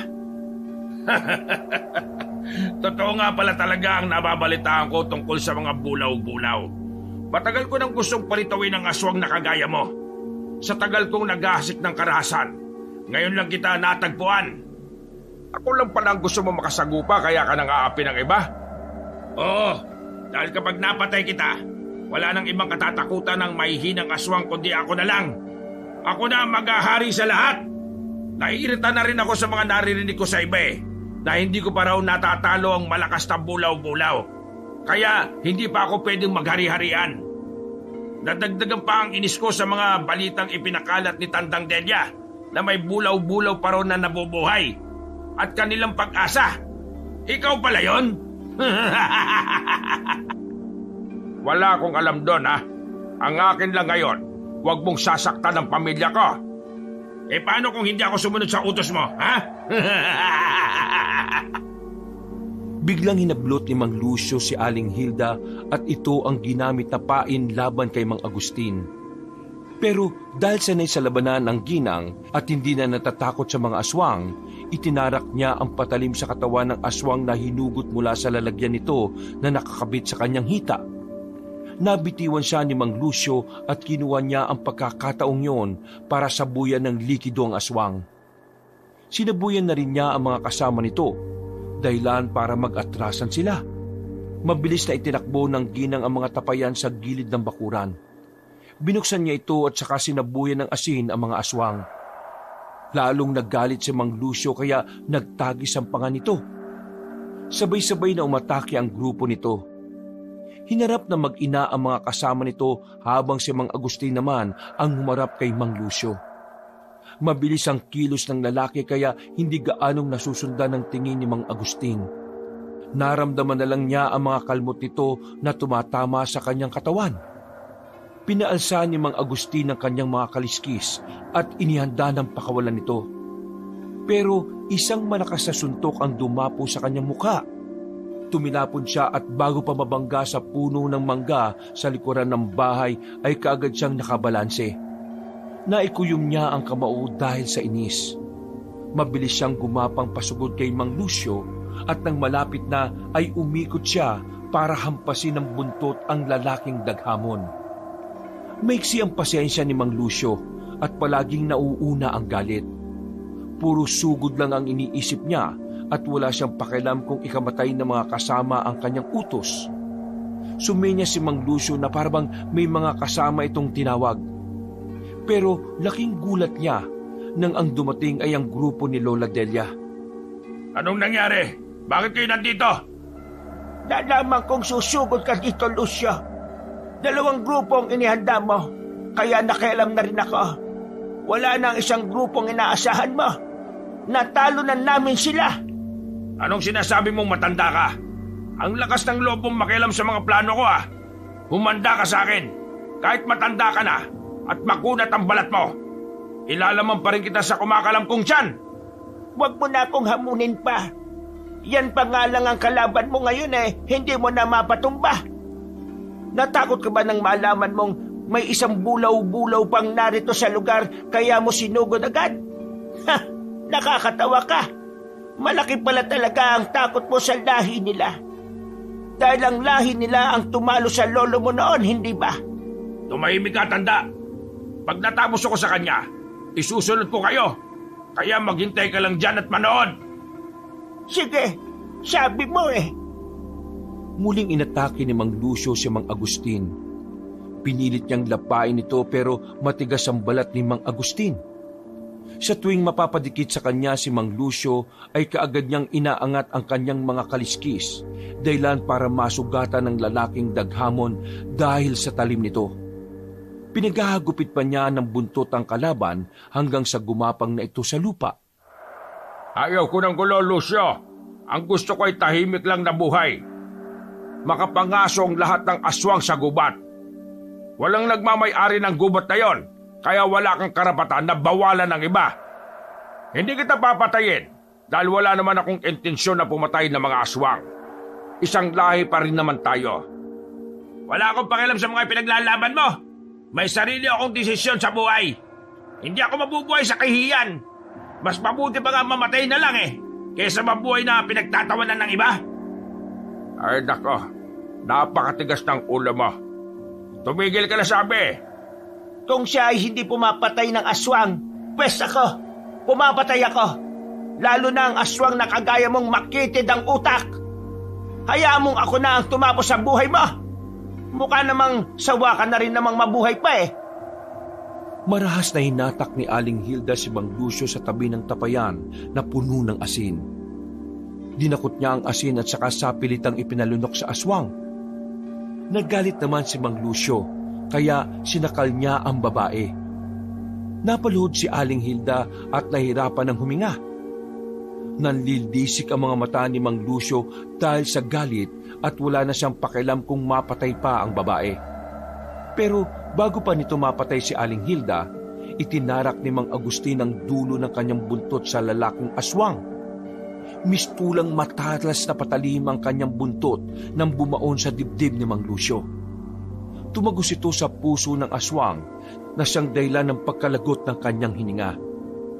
Sabi ng ayaw kong may nananakit sa pamilya ko Ilang beses na kitang pinaalalahanan pero hindi ka nakinig. Wisit, hindi siya namatay sa asin. Parang naawa na lang ako sa kanya Parang walang saysay ang kamatayan niya. Sabi ko naman sa iyo, anak, kapag init ng ulo at galit ang pahihiranin mo, wala talagang kwenta ang magiging kamatayan mo. Tay, ang bangis po ng itsura niyo. Magiging ganyan din ba ako? Wag mo nang pangarapin ito. Mamuhay ka lang ng simple. Yun ang tunay na kaligayahan. Hindi rin masaya ang buhay kapag kinatatakutan ka ng iba dahil sa lakas mong taglay. Sa lakas ba talaga kaya ka kinatatakutan? Akala ko kasi dahil sa itsura mo. Kasi para sa akin, talagang nakakatakot kang tingnan. Ano ba yan? Kaya nga ayaw kong ipakita ang anyo ko na ito Kasi lagi mo akong sinasabihang pangit Pangit naman talaga sino nga pala yung mga dumating na aswang na yan? Kalaban pa ba yan sila? Uubusin ko silang lahat ngayon. Yung mga kasama ni Lucio, nagsitakas na. Di sila na lang palang haharapin ko. Hindi kami kalaban. Naparito kami para tulungan kayo. Akala kasi namin ay hindi nyo matatalo si Lucio. Ang tingin pala ninyo sa amin ay mahinang nilalang. Hindi. Ngayong alam ko na kung gaano talaga kayo kalakas. Hindi na ako mag-aalala. Salamat sa pagpatay nyo sa aswang na yan. Babalik na rin ang kapayapaan sa gubat. Malaya nang makakapangaso ang mga aswang ng pagkain. Paano? Aalis na kami. Sandali, tanda. Itong aswang na mayabang na napatay namin, pakitapon na lang sa gubat ang bangkay niya para mapakinabangan ng mga hayop doon. Hindi ko siya gustong iburo sa tapayan. Sige. Tama nga na parusa sa kanya ang ipalapas sa mga hayop. Ilang araw ang lumipas, bumalik na ang simple nilang buhay. Palaging kinukulit ni Mang Agustin ang kanyang anak para sanayin sa pakikipaglaban. Tuwing nasa gubat sila para manghuli ng mga hayop, panay ang pakitang gilas ni Daniel sa kanya. Ano ka ba, Daniel? Tumigil ka na sa mga ginagawa mo. Parang bulati na inasinan ka ng nanay mo, ah.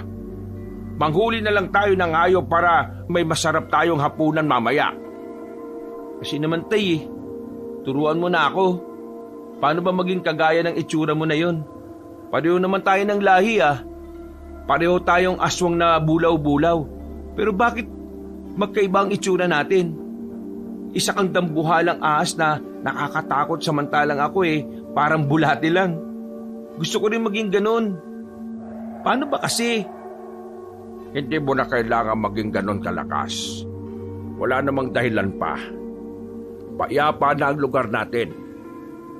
Tingnan mo, masaya na ang lahat ng aswang dahil hindi na sila natatakot pumunta sa gubat para kumuha ng pagkain.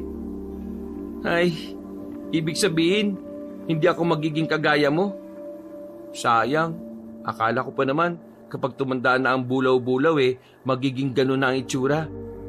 Di bali na nga lang, mukhang ayaw mo talaga akong turuan maging malakas Sinabi mo ba na kaya ganun ang itsura ko dahil matanda na ako? Tumatalas na ang dila mo, ha? Kung ganun naman pala bakit hindi mo na lang hintayin na tumanda ka? Kinukulit mo pa ako. Lah, nagalit. Para nagbibiro lang Sineryoso naman kaagad. Sa totoo naman din na matanda na siya Maghanap ka na lang ng babae mapapangasawa nang lumaki na ang pamilya natin. Ayun, anak, nakikita mo ba yon? May magagandang mga babae sa bandaron. Halika, tingnan natin. Ihahanap kita ng mapapangasawa. Naku po, ayan na naman siya. Isusumbong talaga kita kay nanay. Halika na dito, bilis. Walang nanay mo sa pagtitinda ng asin at bawang Saka, wag mo na yung sabihin sa kanya. Mapapahamak na naman tayo dyan Tingnan mo, ang gaganda talaga ng hubog ng katawan ng mga dalaga Ang kikinis pa ng balat. Ang haba ng buhok. Tingnan mo, anak. Mukhang bagay sa iyo yung isang yun, Mukha siyang mabait Talaga? Alin dyan? Mabait ba talaga saka maganda? Sexy? Ganon? Makinis ang balat? Mahal, bakit nandito ka? Di ba nagtitinda ka ng asin at bawang? Oo nga. May dala nga ako ngayon pero hindi ko na ito ititinda. Ihahaplas ko na lang to sa katawan mong damuho ka. Talagang inuubos mo ang pasensya ko, ha? Teka lang. Huwag mo nang isawi sa akin yan. Masakit yan Saka hindi naman para sa akin yung babae. Para sa anak mo yon. Daniel, anak, ipaliwanag mo nga sa nanay mo. Lah, sabi mo muna sa akin kung paano maging malakas na bulaw-bulaw. Walang yakang bata ka. Ngayon mo pa talaga yan naisip.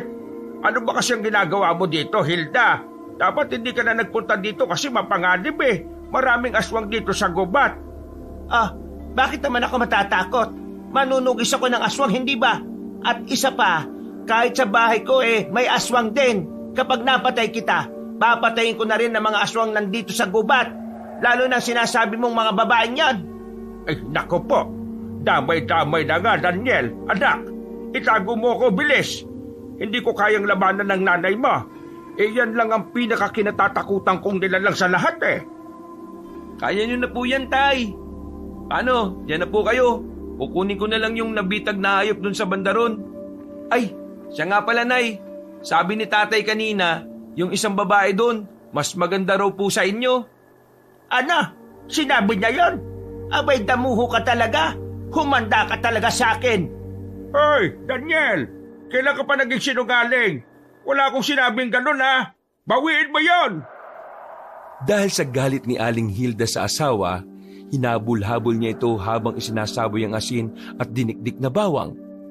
Dahil sa bagsik ng ginang, nag-alisa ng iba pang mga aswang na makita nilang kinatatakutan ng isang mabagsik at magiting na bulaw-bulaw ang isang babaeng tao.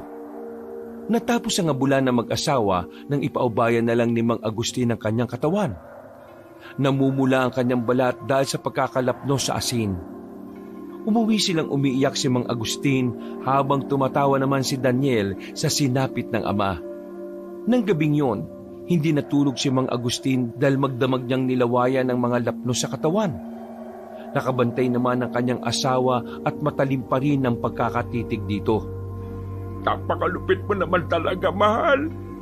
Tingnan mo ang itsura ko ngayon, no? Hindi ka ba naaawa sa akin? Hindi. Kulang pa nga yan eh. Gusto mo dagdagan ko pa? Marami pa akong asin sa tapayan. Masakit na nga ang katawan ko. Mukhang dito na ako mamamatay eh. Ang tagal naman mangyari nun. Ha? Gusto mo talaga akong mamatay, mahal? Oo naman, no? Kesa naman palagi kang tumitingin sa mga babaeng pangit na yon. Gusto mo pa ba ng mahaba pang buhay? Ay, oo naman. Gusto pa kitang makasama ng matagal. Eh kung ganon, akin ang mga mata mo. Ha? Bakit naman? Anong gagawin mo sa mga mata ko? Eh di bubulagin na kita. Mas mahaba ang buhay ng mga bulag. Mahal, patawarin mo na nga ako. Hindi na nga ako pupunta sa gubat eh. Eh hindi naman kita pinababawalan pumunta doon ah. Gusto mo doon ka pa tumira eh. Hindi na nga ako pupunta doon, promise. Eh saan ka na lang? Sa ilog? Wah, hindi na nga.